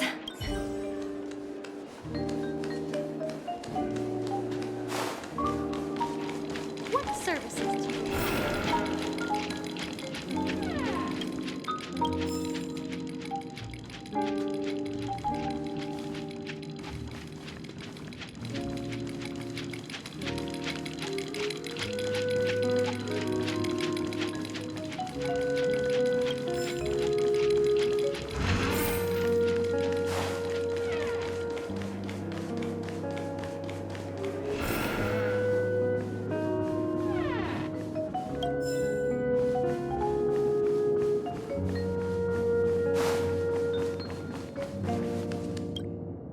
Hey there, lively lady.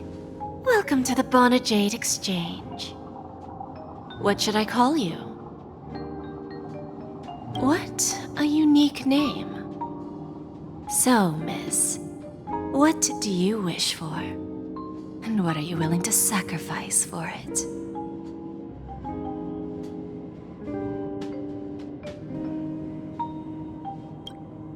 Oh, this is your wish.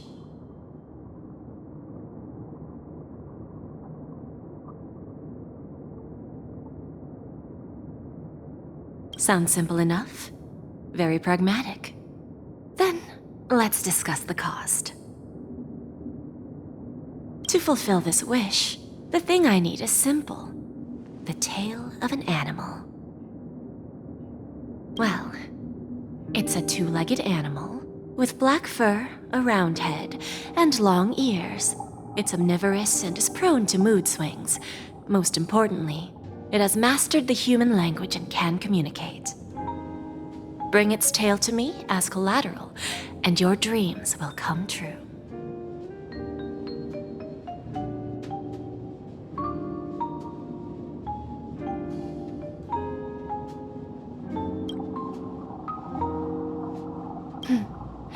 May fate bring us together again, Miss Trailblazer.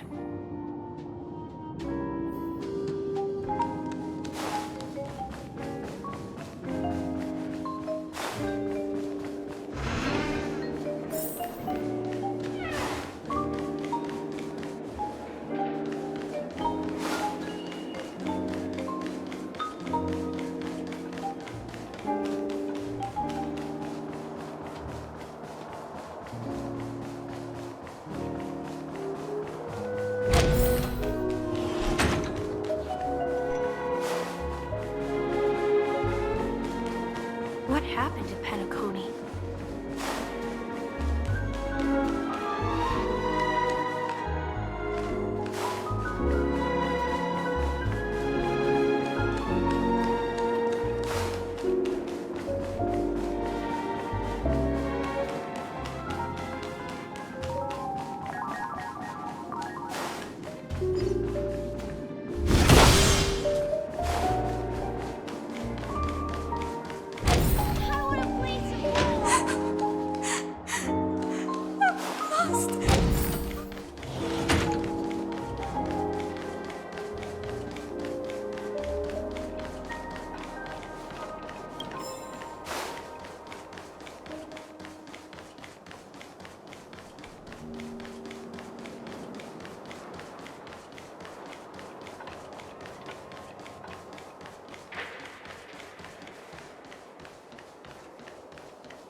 Got it.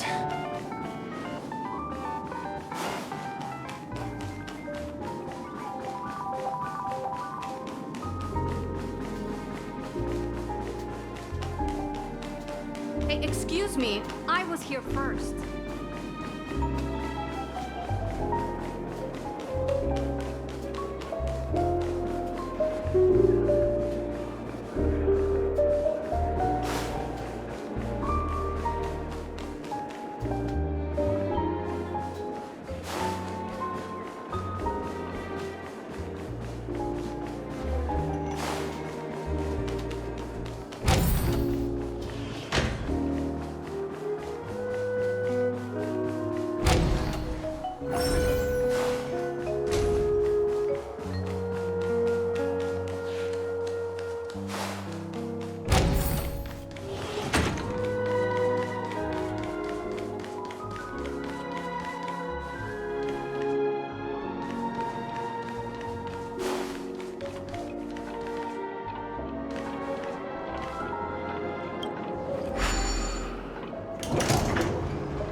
tripped and fell right here.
Remember, I can take you out with just one shot whenever I choose.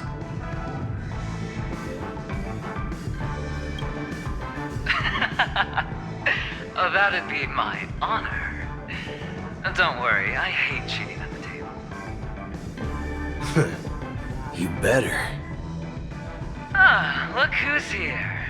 The great hero of the Astral Express. The most dazzling trailblazer in all of Penacony. Oh, you're here too. Long time no see, friend.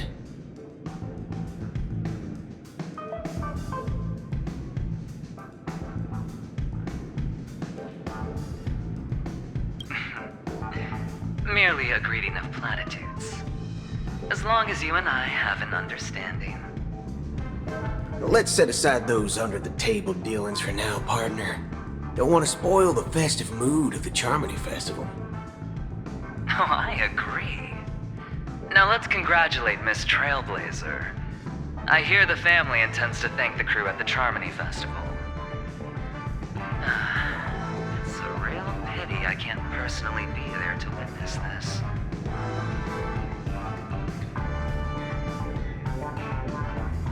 Well, my job was just to give the IPC an opening. Other things aside, I think I did a pretty good job at achieving this. While you were at Dreamflux Reef, we were actually close by. We wouldn't have been able to dig up so much dirty information without the help of a knowledgeable friend. But that emanator didn't pull any punches. My body couldn't hold out too long. Otherwise, this would have been settled in a much cleaner manner.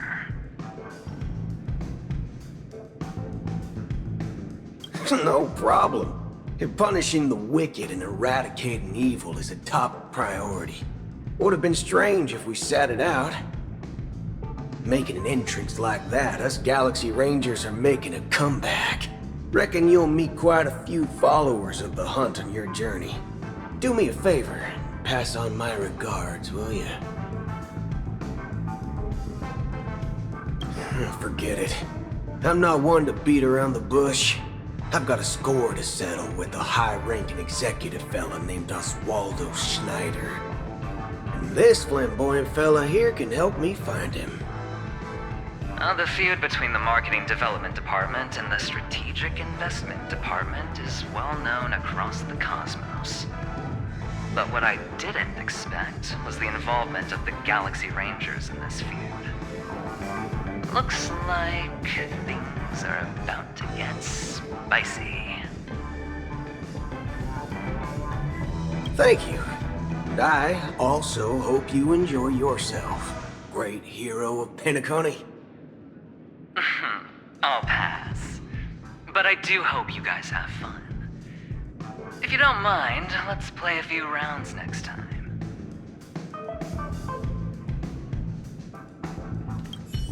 It's time to let down our hair and enjoy ourselves on days like this. I hope you can enjoy yourself to the fullest, oh great hero of Penacony.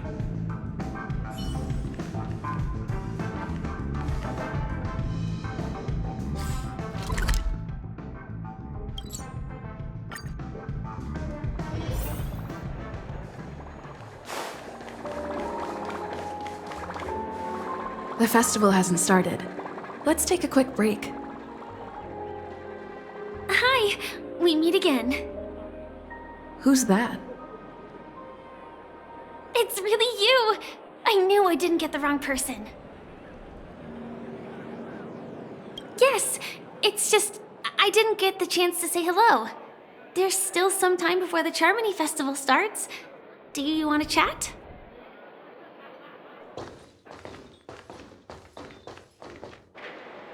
Two murder cases, a showdown with the IPC's ambassadors, the legacy of the Nameless, and a remnant of the Order who wishes to replace an eon-created paradise with a dream. You guys even ended up shattering the dream. It's truly been quite a vacation. It's a good thing that you guys managed to overcome all those difficult problems. Congratulations! After the Charmony Festival's opening, will you guys be leaving again?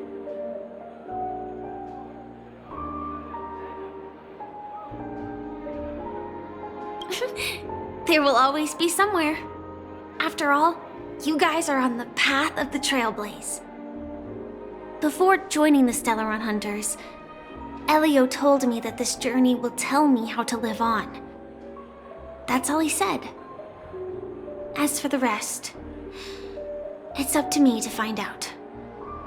So, I'll pay extra attention to any leads that will let me live on. This trip to Penacony is no different.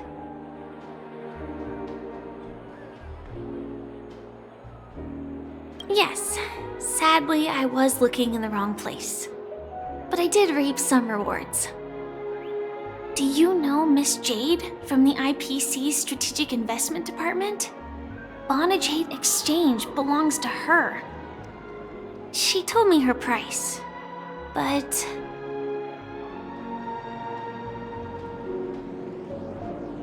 No. But what she wanted wasn't my answer either.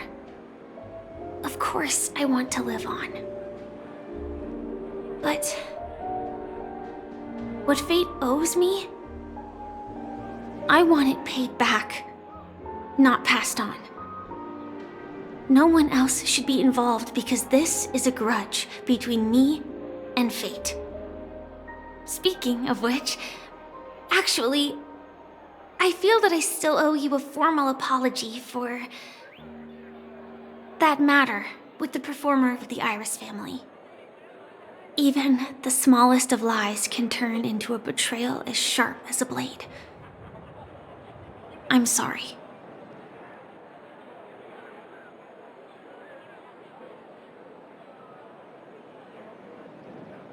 Yes, and for that, I'm sorry.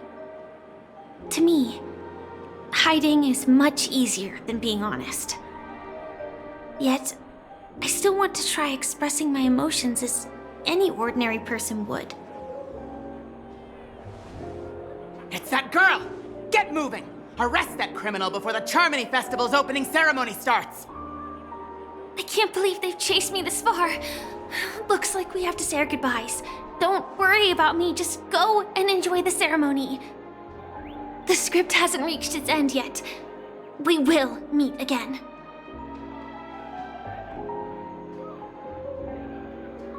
I hope she's okay.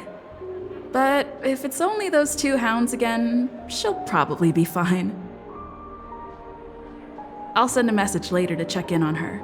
Let's go attend the Charmony Festival first.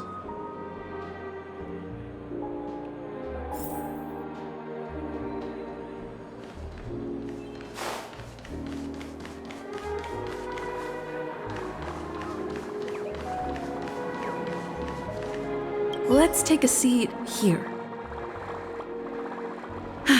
Everything is settled. But there's still some time left. Maybe I should take a walk.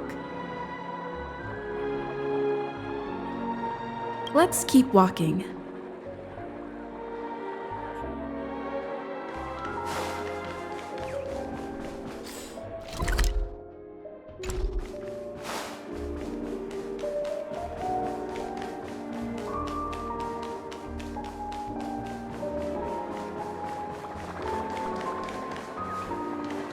let's take a seat here.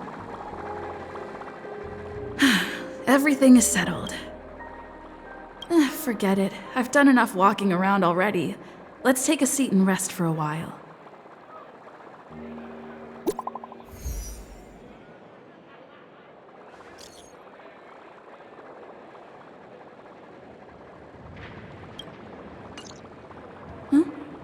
Looks like I don't have to worry about her. Let's wait for the opening ceremony to start.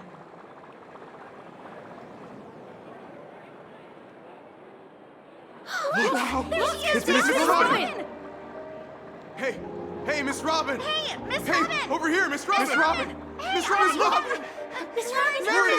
Miss Robin! Glory to the family! Glory to the family! I'm your biggest fan, Miss Robin!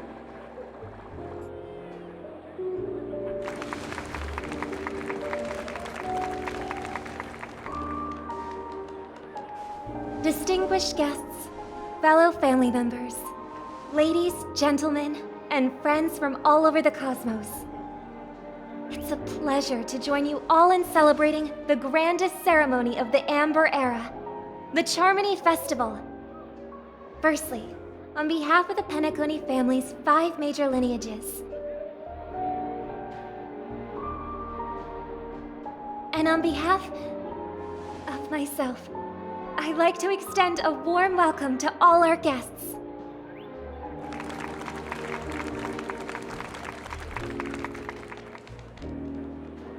As you all may have noticed, this year's Charmony Festival is far from regular. Thanks to the efforts of everyone, this celebration is unprecedented in scale, with factions from across the cosmos in attendance. Not only that, the customary opening ceremony held at the Penacony Grand Theater has now moved to the Radiant Feldspar, the very airship you all stand upon. We invite you to express your warmest applause and deepest appreciation for OT Alfalfa, head of the Alfalfa family, for his selfless devotion to the Harmony's cause.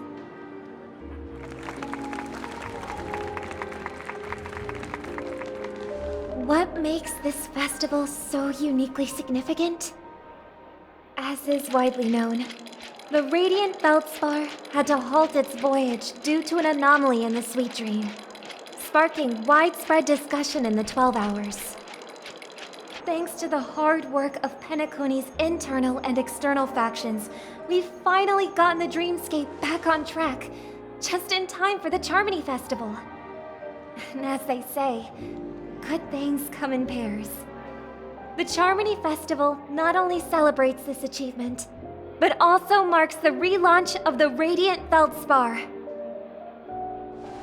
And finally, the last reason. Does everyone remember the Watchmaker? In truth, the family has poured their efforts into this festival just to commemorate this legendary luminary. The father of Penacony, Mikhail Char Legwork, one of the legendary Nameless who laid the foundations of Penacony. In the most bewildering times of the planet of festivities, it was he who descended from the sky with his companions, who taught us through trailblazing where freedom lies. It was also they who led the vanguard in the pioneering of the Dreamscape, in exchange for what is now known as the Paradise of Harmony. It can be said that Penacony's splendid success today is deeply rooted in the trailblazing ethos the Watchmaker planted within us.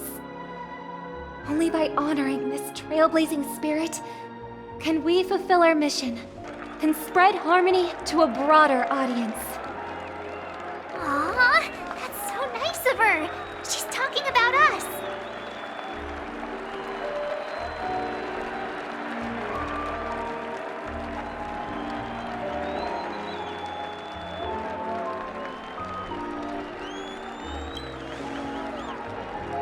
That's right. Unparalleled.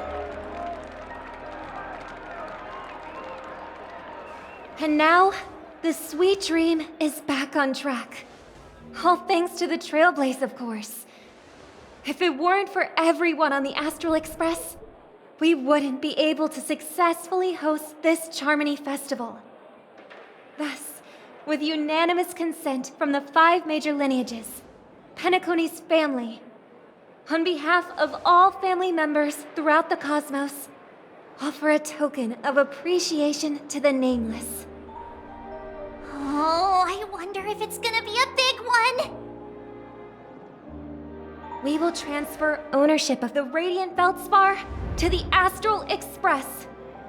A meager appreciation that we hope you will accept with grace. Let us gift our applause and cheers to these brave and dauntless Nameless. Nameless! Nameless! Nameless! And now, I propose a toast. To harmony, to the Trailblaze, to the future of Penacony and the universe, and to the generous Alfalfa family head, Mr. O.T. Alfalfa. Cheers! Cheers!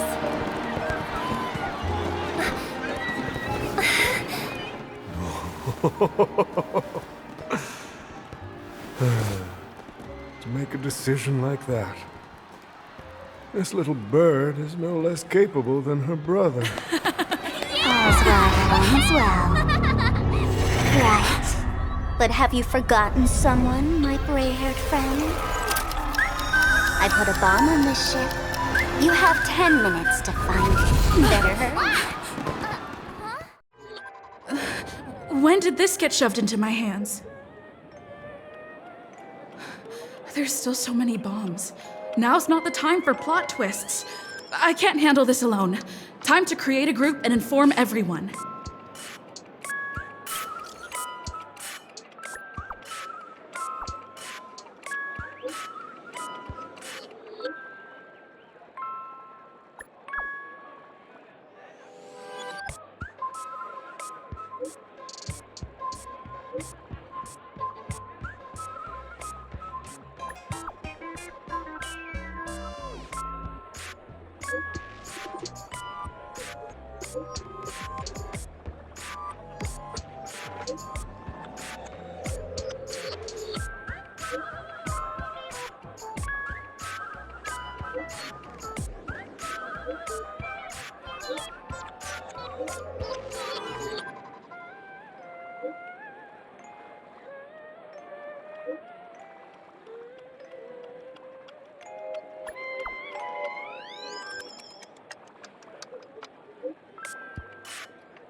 All set.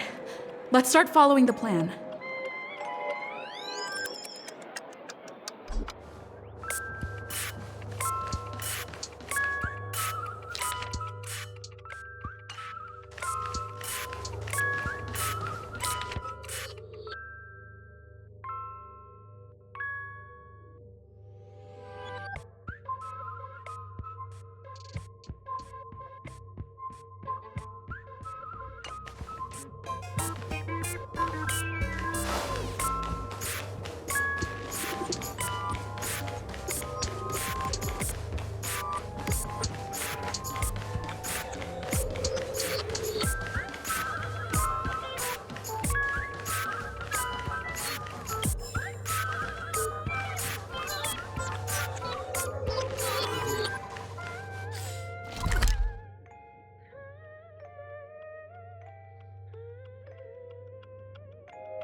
You finally arrived, oh great gray-haired little one. I'm the constable around these parts, and right now, I'm posing as a bomb.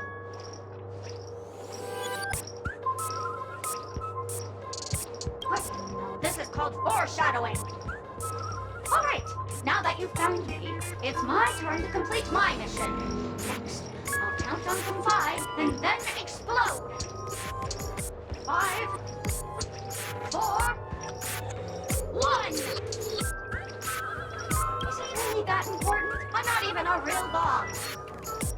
Was it surprising, shocking, horrifying? No? Really? Fine. That's too bad then. You really ought to learn how to win a girl over.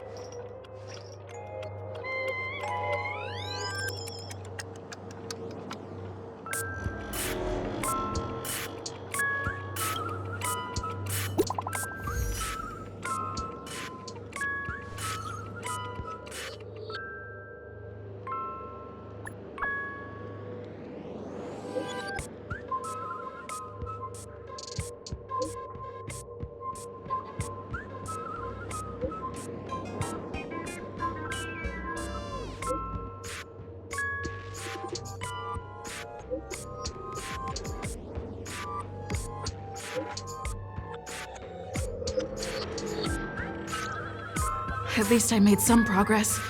Gotta keep working at it.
Again.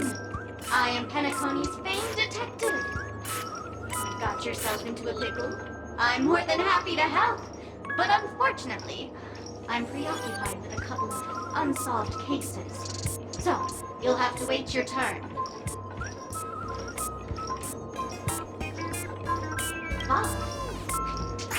It completely slipped my mind.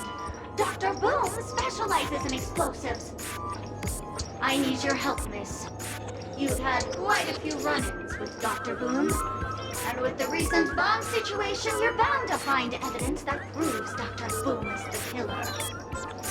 The first case is the Soulglad factory arson case. We found a hammer, a doll, and half a liter of unidentified fluid at the scene of the crime. Our forensics results show it's a red herring. The second case is the Blue Hour auction robbery. A gang of masked thugs broke in, stole a fragment of the Astral Express, and left behind a large hammer, a doll, and a half-dead red herring at the scene. Those are all the details. The way I see it, there must be a link between these two cases that will be the key to exposing Dr. Boom. I trust in your deduction. Which piece of evidence do you think is the deciding?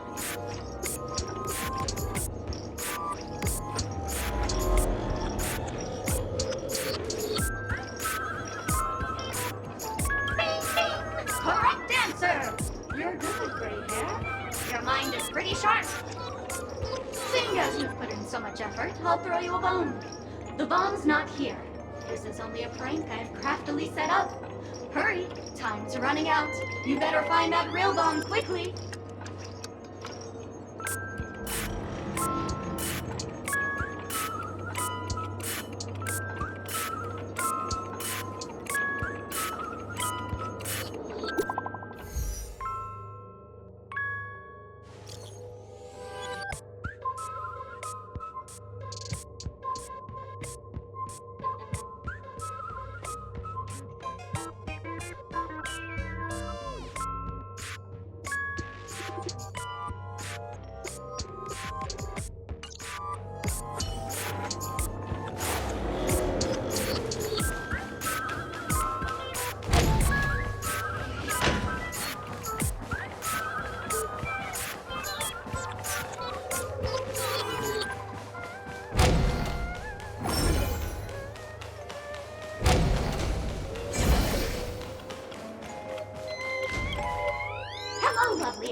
call me the Director Doll. I often use this name in film credits. If you didn't know, I'm the one who directed the entire farce in Penacony. As the leading lady of the show, what did you think? Feel free to share your thoughts. Well, actually, due to the current plot requirements, you're only allowed to say one line. So please try and resist the urge to share your thoughts.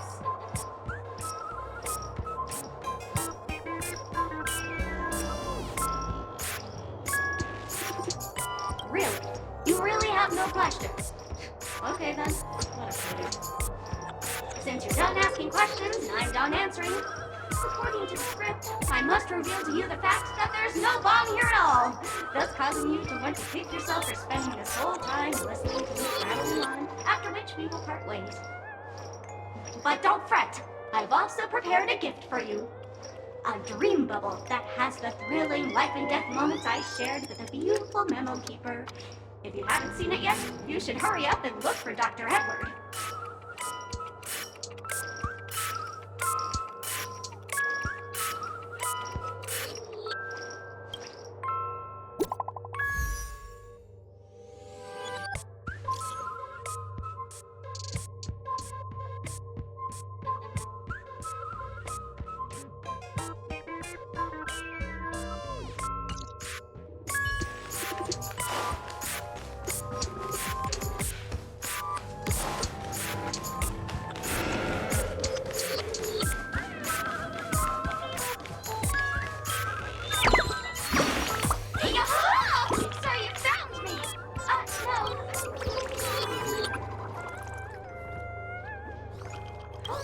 But actually, there are 998 more dolls that can pack a punch just like me on the Radiant Feldspar. Tweet!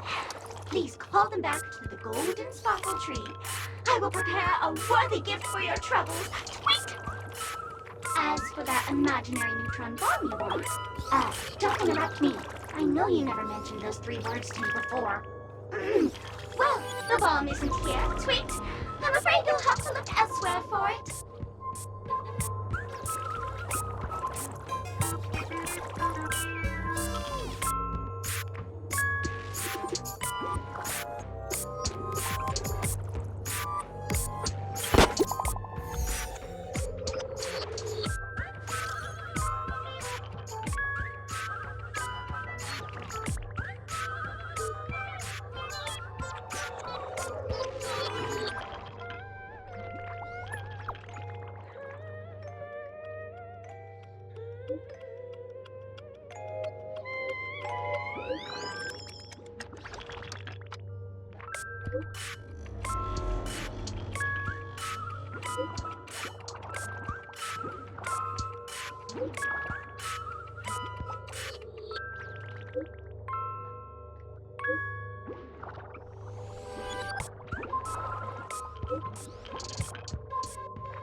Not much time left.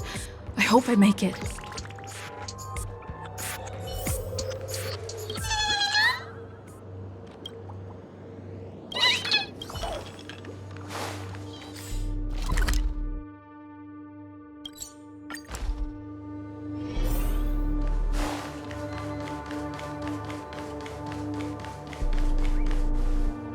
Minutes, 46 seconds. 28 minutes, 45 seconds. You're here!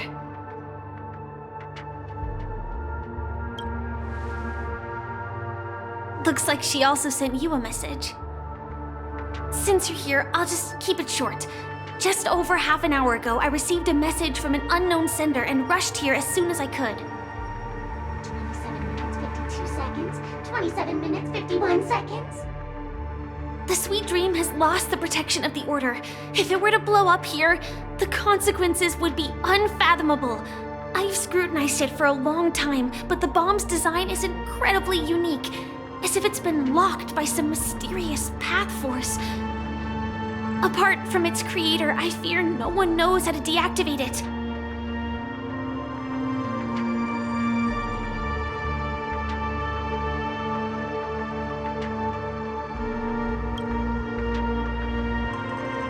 You mean the Watcher matchmaker's guests? That's a pity.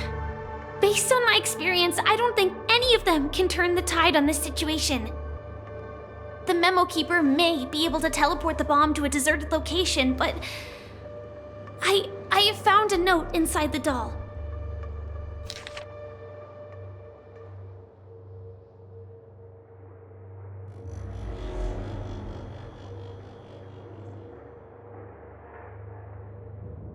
I don't know what grudges they have, but this path is a dead end, too.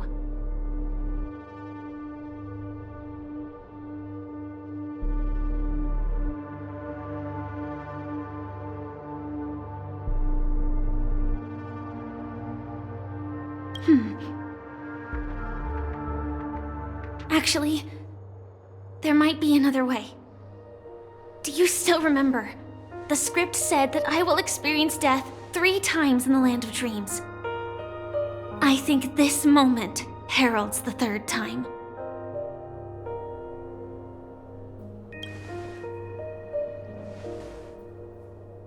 You may already know that I have no way of evoking dreams. I employ a Stellaron Hunter's special method in order to enter dreams instead. This allows me to perform feats that typical dream chasers can't. As long as I can bear the pain of the Memoria pressure, I'll be able to dive into the primal memory zone beyond the dream and extend a lifeline to the Radiant Feldspar. I will take this bomb into the depths of the dreamscape, as deep as possible where there are no living souls around. That way, at least no one will get hurt.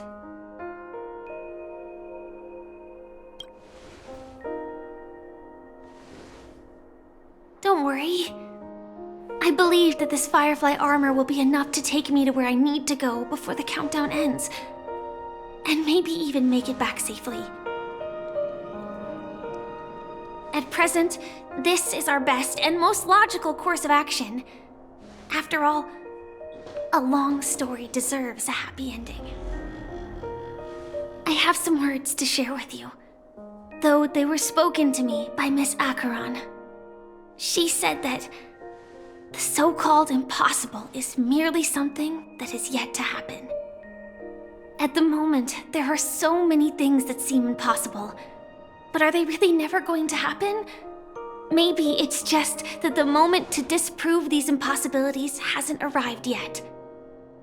Whether it be a literal ending, suffering akin to death, or a harrowing deathscape. Before the appointed destination arrives, they are all the same. Yet I can still make myriad choices.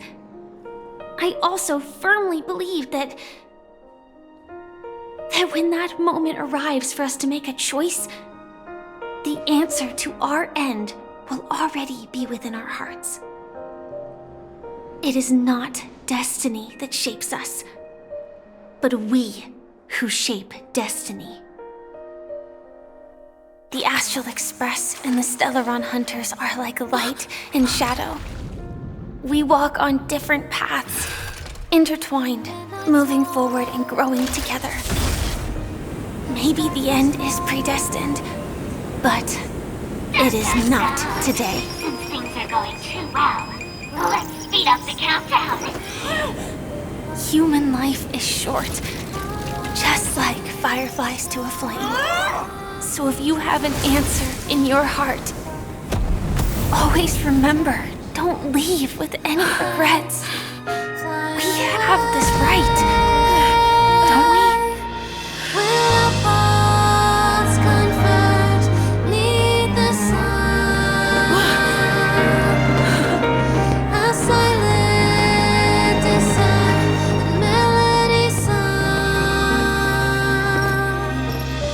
Since you care so much about other people's safety, why don't you go take a closer look?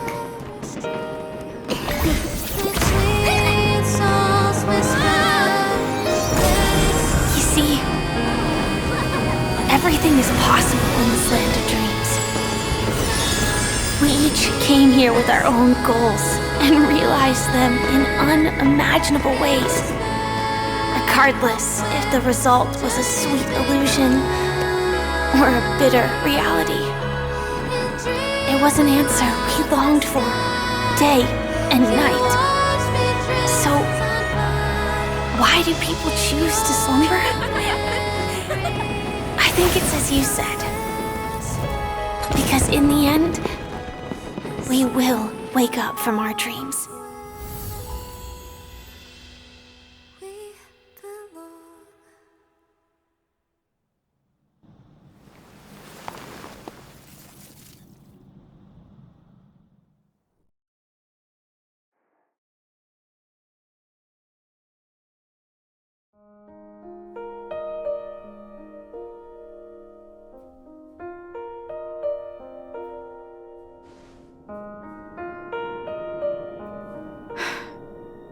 When I arrived, I happened to see a child holding it.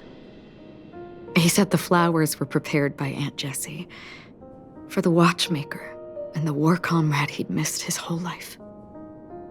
Mikhail would place 2 bunches of flowers here year after year. And after he left, it became 3. Your wishes will always be remembered by someone. Now, Penacony, as you hoped, has welcomed the dawn after a long, dark night. The path forward may not be a bed of roses, but at least people are prepared to step forth towards freedom. Tiernan, you can go home now. While the Nameless are also preparing for the next stop of their voyage.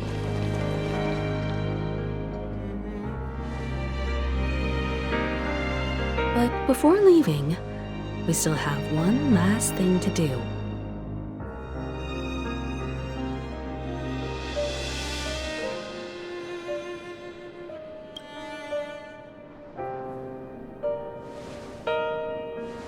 It is my honor. I've said many goodbyes. Yet I am glad that this is the first time I speak these words with a smile. But before leaving, I'm sure you all have plenty to say to the Nameless of the past. A fitting end to the tale of the departed. One could not ask for a better farewell. Go on. They're all here.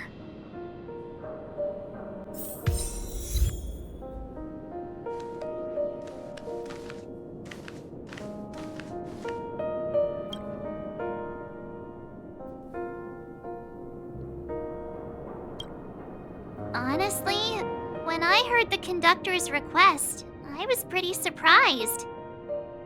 The Nameless. Those who trailblaze, doing good deeds but never seeking recognition. After all this time, how would we even find those 3 people in such a vast place like Penacony? But it seems, in the land of the dreams, anything is indeed possible.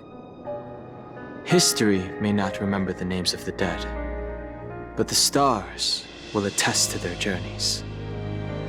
The first glimmer of light in the prolonged night often illuminates little, as it is fleeting and the darkness too vast. But because of this, people will remember. As long as something shines in the night sky, then when the first star falls, countless more will follow, streaking across the horizon.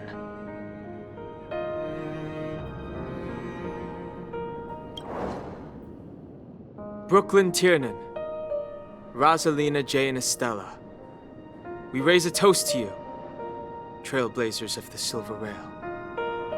A toast to history that no longer remains silent. The passionate and courageous pursuit, and a voyage that traverses the stars.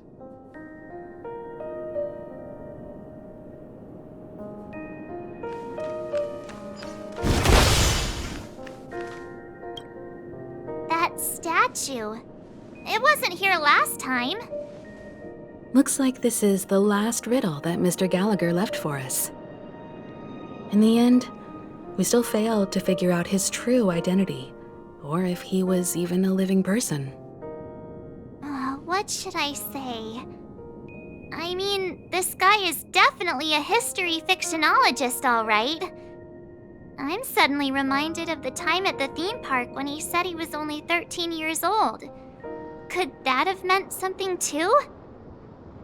Either way, he's an enigmatic character for sure. At least our journey together in Penacony was real enough. And his loyalty and love for this land must have been real too, right?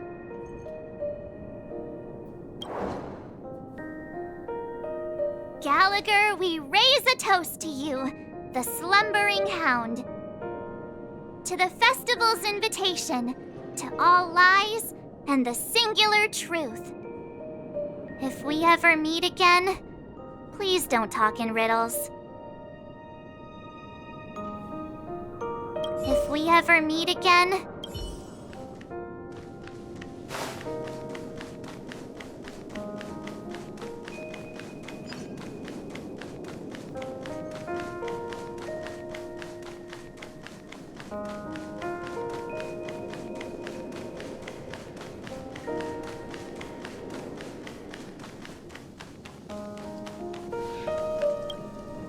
Is the Astro Express ready to depart Penacony? Apologies, Mr. Mika, that we are only now bidding you farewell. Oh, that's all right. You've all done so much for the Watchmaker, and we are forever indebted. Allow me, as the representative of Dreamflux Reef, to make another toast to all the nameless. What will the people of Dreamflux Reef do now? Many will continue to live here. Those accustomed to being awake will mostly have a hard time getting used to a life of darkness with their eyes closed. Though the order has faded, there must be someone to watch over this primal memory zone. Penacony's nights are long, and there are many who are still far from a good night's sleep. As for the sweet dream over there, we're still managing without it, aren't we? Mika and residents of Dreamflux Reef, we raise a toast to you, watchers of the long dream. To your tenacity throughout time, to each sorrowful night, and to the dawn that is finally upon us.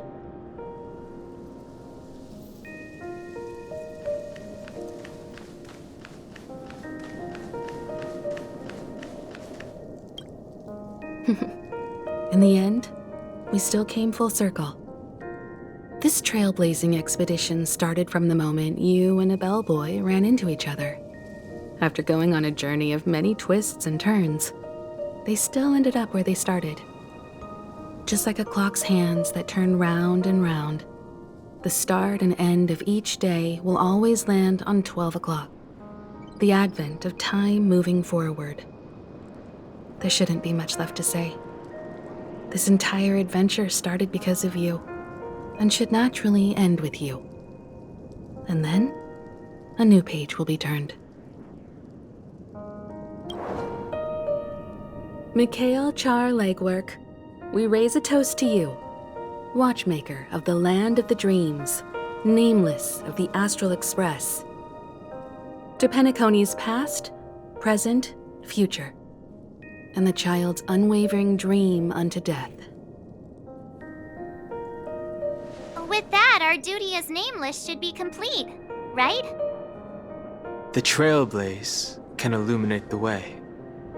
But ultimately, the future of a world belongs to those who live in it.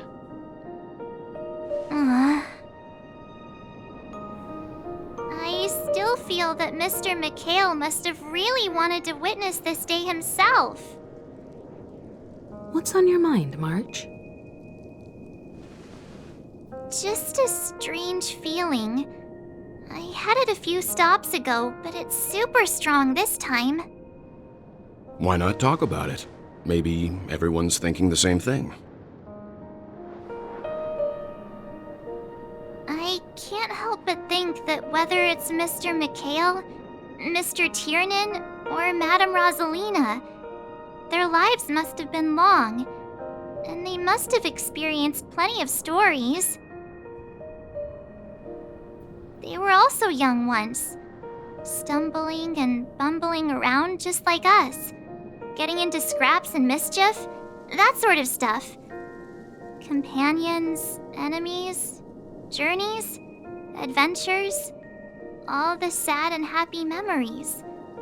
The everyday that we're used to, they've lived through them too. But those things are all in the past.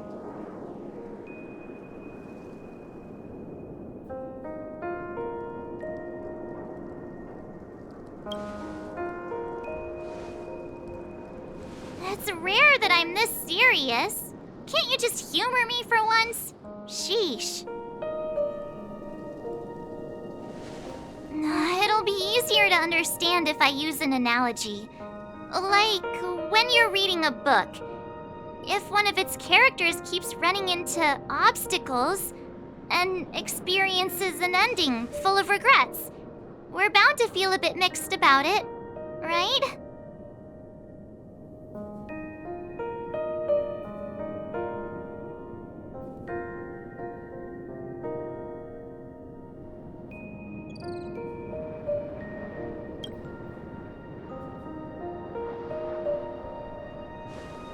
Because we've seen every nook and cranny of their lives, we see these people as special.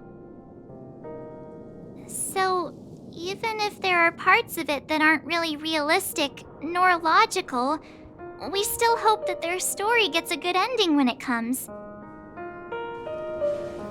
But what if they and we aren't really that special?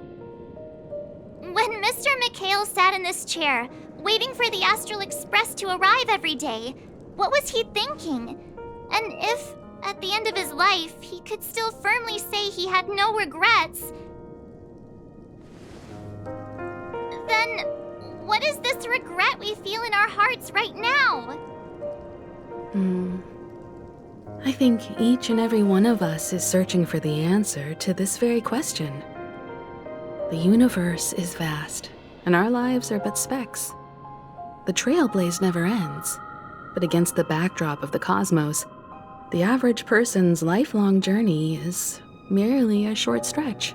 But it is in this minuscule distance that paths cross and countless worlds connect.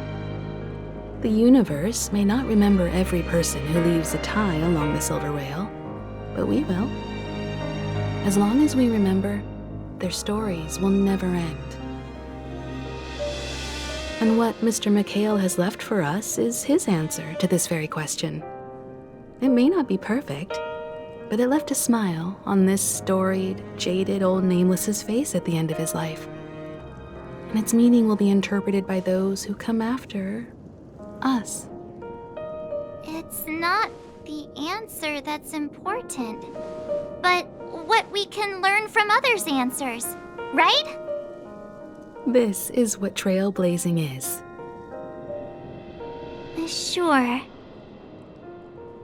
I'm really sorry for bringing down the vibe. Quick, Don Hung, tell us a dad joke to lighten the mood.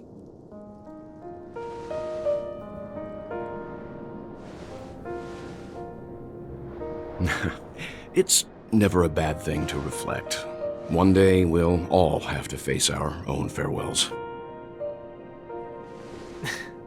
But before that, we still have a long way ahead of us together.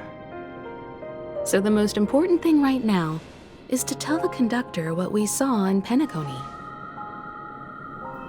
Then prepare ourselves for our next trailblazing destination. I should get back to the Express.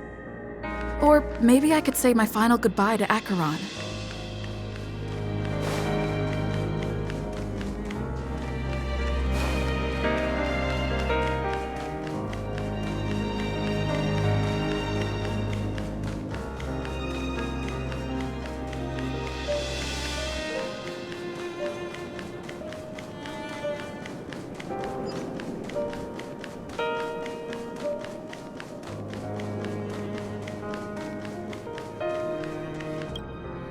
Do you still remember when we first arrived in Penacony? Who would have thought our paths would cross in such a way?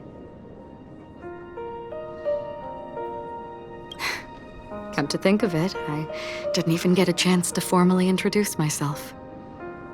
Simply put, I'm a self-annihilator who was cursed by the Nihility.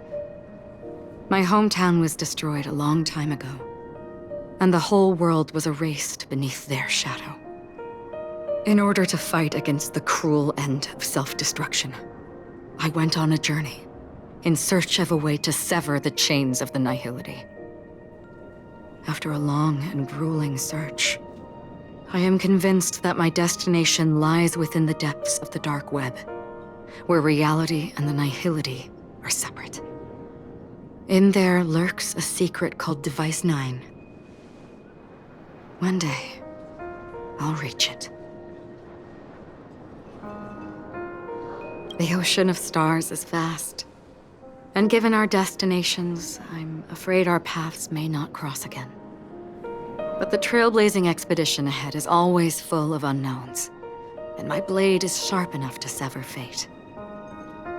As long as we maintain our original resolve, I believe there will come a day where we will meet again.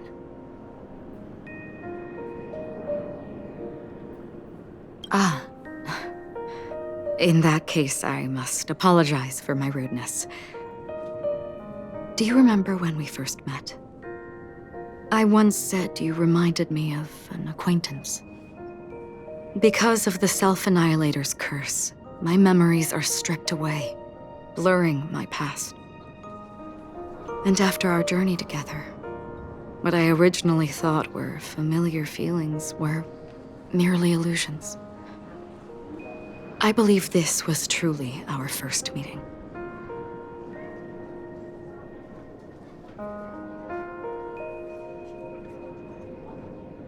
What do you mean? It's improbable that you've crossed paths with my past self. What I mean is, there is nothing left to retrace there. Only Nihility. I see. You've also had a similar experience? Then you should know that this me and your memory of me are not the same person.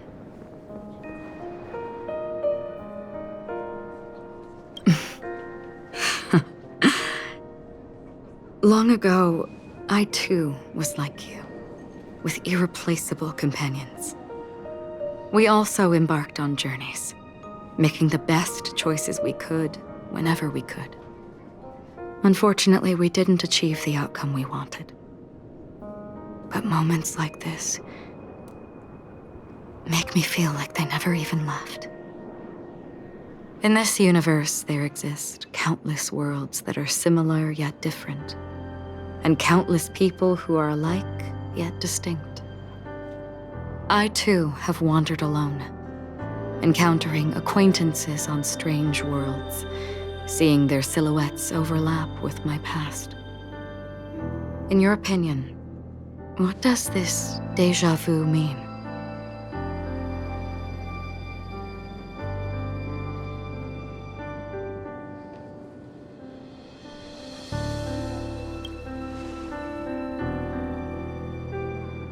Attachment, desire, longing. They may all be right, but they are all incomplete. I believe it's not something external, but something that originates within us. An emotion that traverses time from a certain moment of our past to reach us. Perhaps it's a source of warmth and happiness, or maybe it brings pain and sorrow. Each time we reminisce on our past, we always seem to notice a tiny but unforgettable instant that we left behind us, along with certain other things that remain constant throughout. That is a summary of our lives, encapsulating everything about us in these moments, proof of our shared path. Within them, we glimpse our own essence, and thus, we truly exist. Just like everyone in this story, hurtling onwards along the path of destiny with passion and courage for the things that breathe meaning into their lives. set forth on your voyage without hesitation, Nameless, on the path of the Trailblaze. Even if the ending has been predetermined, that's fine. There are countless things that humans cannot change. But before that, on the road towards the end, there are still many things that we can do. And because of this, the end will thus reveal a completely different meaning. This is the meaning of journey. All those things, beautiful before, are still so now. And I believe it will still bloom at the end of the nihility.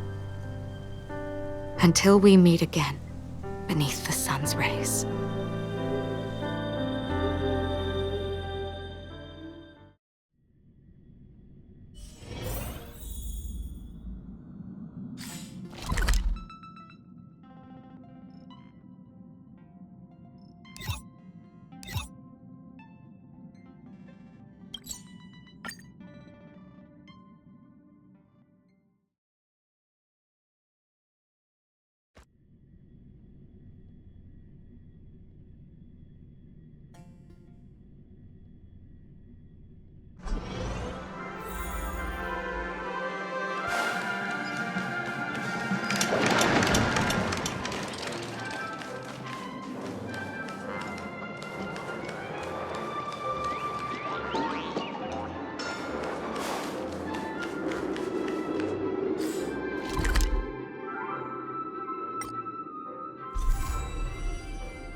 How beautiful!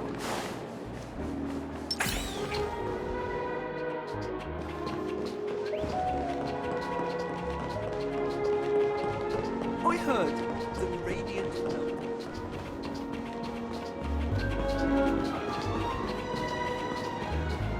The Memory Zone seafood meat.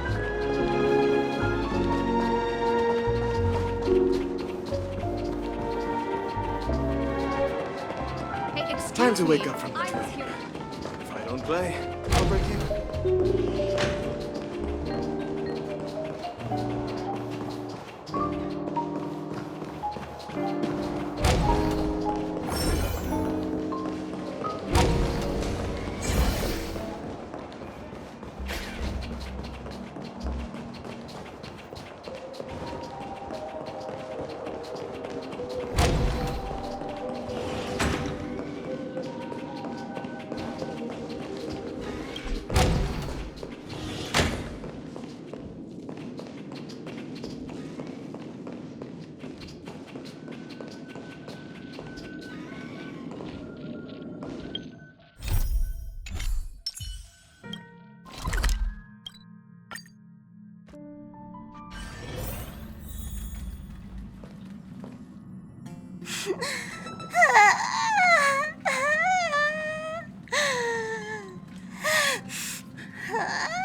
There. Chin up, Pom-Pom. Don't be sad. Don't cry. Wow. Your method of consolation is truly unsophisticated. Still better than just standing there like a scarecrow. Oh, hey, you're finally back. We told Pom-Pom all about our adventure, and they suddenly started crying. I've never seen Pom-Pom so sad before. The conductor never cries. Pom-Pom is never sad. Pom-Pom is just angry. Yeah, angry. No matter where the express stops, you lot always manage to cause chaos. My well-thought-out timetable completely ignored. If you carry on like this, the express is gonna run out of fuel. That's right. Pom-Pom is just angry. It's not because of Misha, Tiernan, Rosalina, and the rest.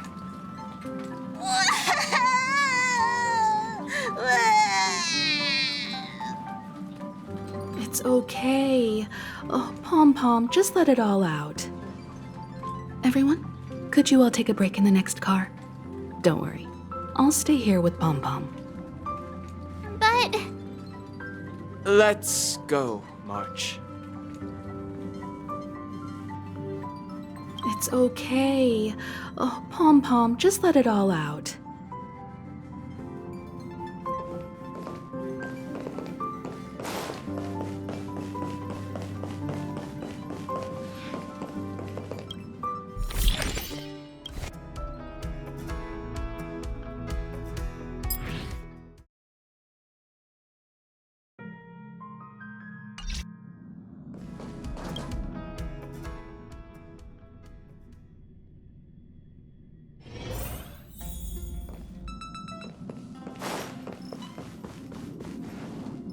I never expected Pom-Pom would be so distraught. Those three nameless must have meant a lot to Pom-Pom. No one knows exactly when Pom-Pom boarded the Express, but one can surmise that their journey has been filled with many hellos and goodbyes. Probably more than we can imagine.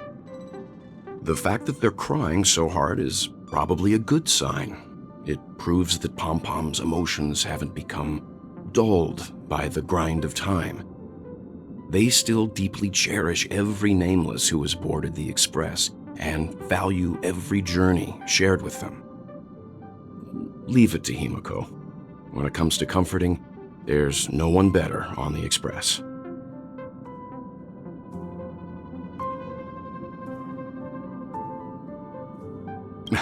Well, they were a little emotional at the time, but I'm afraid that's not out of the question. Since you joined us, the Express has stayed longer than anticipated at every stop along the way, and to ensure that everyone always makes it back on board, Pom-Pom has had no choice but to delay the warp jump schedule. I see. No wonder I can regularly hear Pom-Pom pacing anxiously up and down the corridor. Turns out Pom-Pom's been silently putting in a lot of work for us. Wow. Different from typical vehicles, the Astral Express converts every trailblaze into the energy it needs to run. Ideally, as long as trailblazing expeditions continue without interruption, the Express will receive a constant flow of energy, much like a perpetual motion machine. But because of our previous encounters, fuel is being used up much faster than expected. We can probably only pull off 2 more warp jumps at most. Only 2 more? Isn't that super risky? Oh, I don't want to become an ice cube floating around in space again.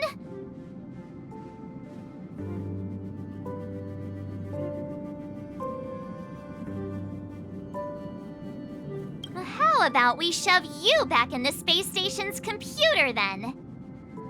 Which also means that we must prudently consider our next destination. Yes, I've already checked the astral charts.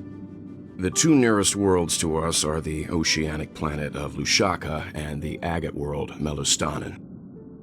As for which one we're headed to, that still requires a vote. Or perhaps you might consider a suggestion.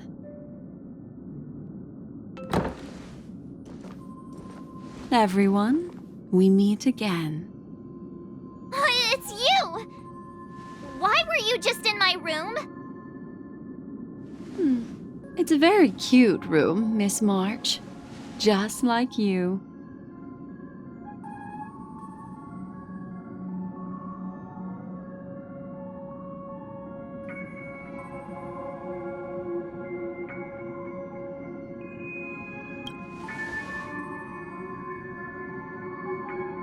Memo Keeper, let's put aside how you managed to sneak past everyone and board the Express for now.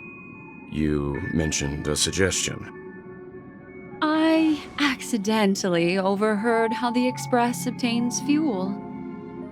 I just wanted to chat with everyone to see if we could work together. But now, it appears my suggestion could be the very lifeline that saves everyone. Please speak candidly. Depending on what you say, we could very well ask you to disembark. Ah, the Permanence's descendant. What a charming little dragon, especially with those mired memories of yours. But I digress.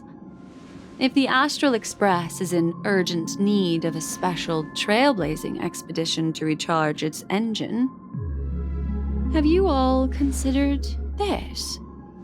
Perhaps your destination could be a world that even the renowned Akivili never reached. Should you be able to lay down a new stretch of silver rail, the Express may never have to worry about energy ever again. Trailblazing to a world that even Akivili has never been to? Is that possible? Continue, Memo Keeper. This destination of which you speak, what sort of world is it? A world that many across the universe don't even know exists. A world hidden away from outside observation. Its presence only revealed by the light from the mirror of the Garden of Recollection. A world fettered by 3 paths, its destiny hanging in the balance. The eternal land, Amphorius.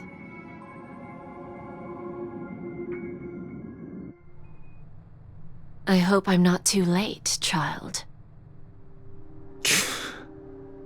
I wasn't expecting it to be you. Don't you know how many sentry posts the family has built? And how hard it is to get you out of here? Looks like my time's up. What do you mean? What time? Negotiation, interrogation, or death. My fate lies entirely in your hands, Lady Bonajade. The dance is done. Why bother with the compassionate pretense and give someone who's about to die the chance to talk? Despite your fall from grace, you still look well. I'm very glad to see that you're so full of verve. Do not insult my pride with half-veiled sarcasm. Have you specially come to see me just to sate your vile vanity? Oh, of course not. I merely came to fulfill your younger sister's wishes. To offer you a generous trade. That is, if you're willing to accept. Robin? To build a true haven where everyone can attain peace. That's the oath between you siblings, isn't it? If I told you there was still a chance to realize this vow, would you be willing to talk to me then?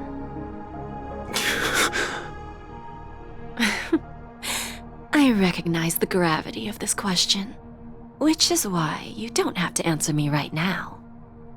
Go now. You are free, O Chosen One, who dare to exceed his bounds. Sever your wings, descend to the mortal realm, and walk their lands. See what this world is truly like. I will not accept your charity. As I mentioned earlier, it's a trade, and you don't have to give me an answer right now. Rewards are not reaped in a day, and if there's one thing I'm best at, it's waiting. The sweet dream still continues, and the night is still long. You have plenty of time to contemplate your answer. A word of advice for you before we part ways. A word of warning from someone who's been in your shoes before. Life is too short to miss out on golden opportunities.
you're here. It's a secret, and it's a good thing I got here so fast. Otherwise, you would have missed the fireworks I prepared. Huh? That's weird. I pressed the button already. I wonder what went wrong. Gray hair, don't be so nervous. I took a mutually assured destruction button and repurposed it into a sky full of sparkles button. I really wanted to give you an epic fireworks show. I tested it so many times just to make sure. And now that I've finally boarded the express, it doesn't even work. Oh well. Luckily, I brought along some sparklers too.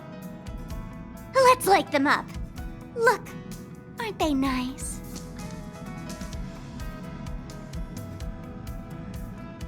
Wait, hold up. Where are you going? Don't leave!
Feeling of relaxation is so nice. Ever since I stepped into the spotlight, I have especially treasured peaceful moments like this.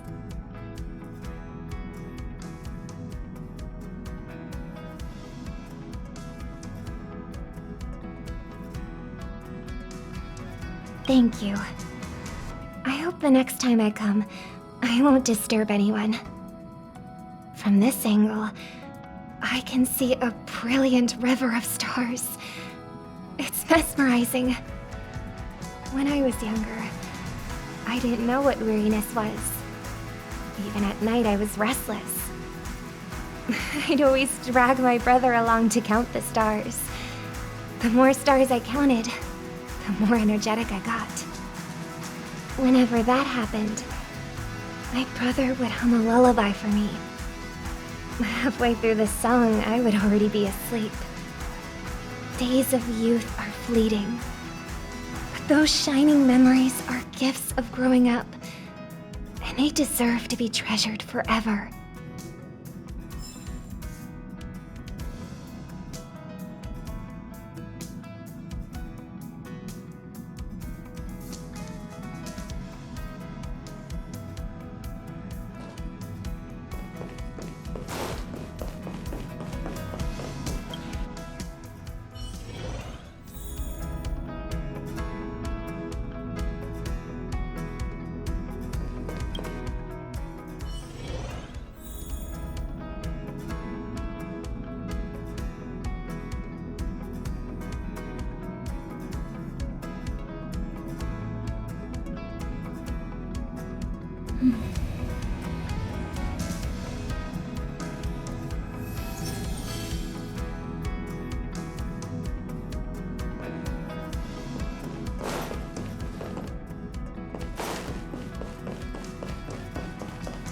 Holy shirt balls! The synthesizer on this express is lit as fudge. Following this synthesizing method, would it turn a bag of trash into treasure?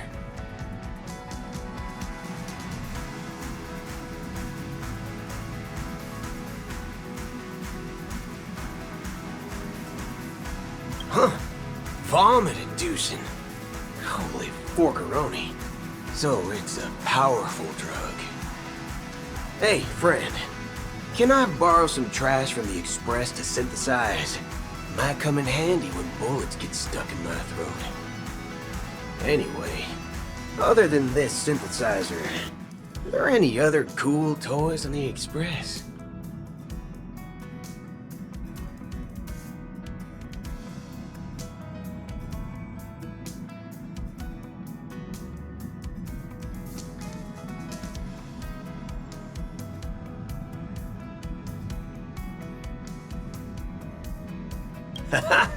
Looks like you're prepared to be the Express's tour guide.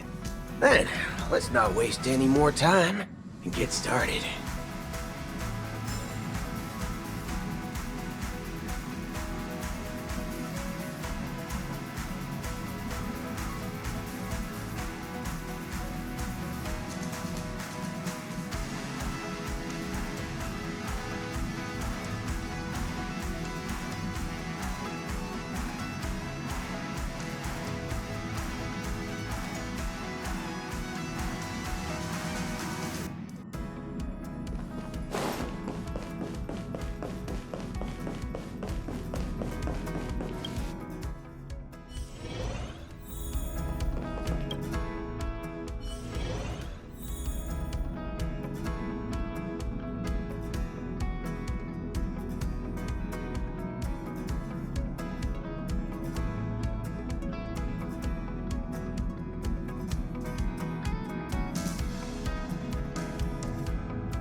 You're here, little one.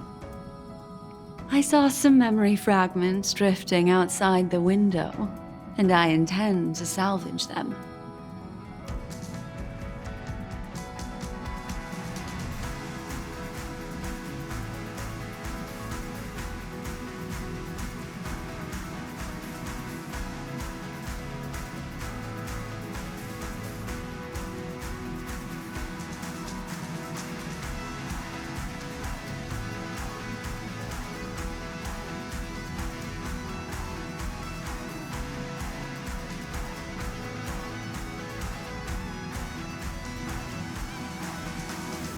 These memory fragments are as fine as dust and can't form memory bubbles. They're hard to see with the naked eye. Even most memo keepers can't sense them. There are too many discarded things in the sea of stars. Our predecessors' trodden paths and forgotten pasts should have left behind vivid marks across the universe. I once felt regret for those that were lost without a trace. But fortunately, we were later able to sense, discover, and preserve them. I wonder what stories have been left behind in the memory fragments that we found today. Settle down. Allow me to manifest the memories from these fragments, and I'll share them with you.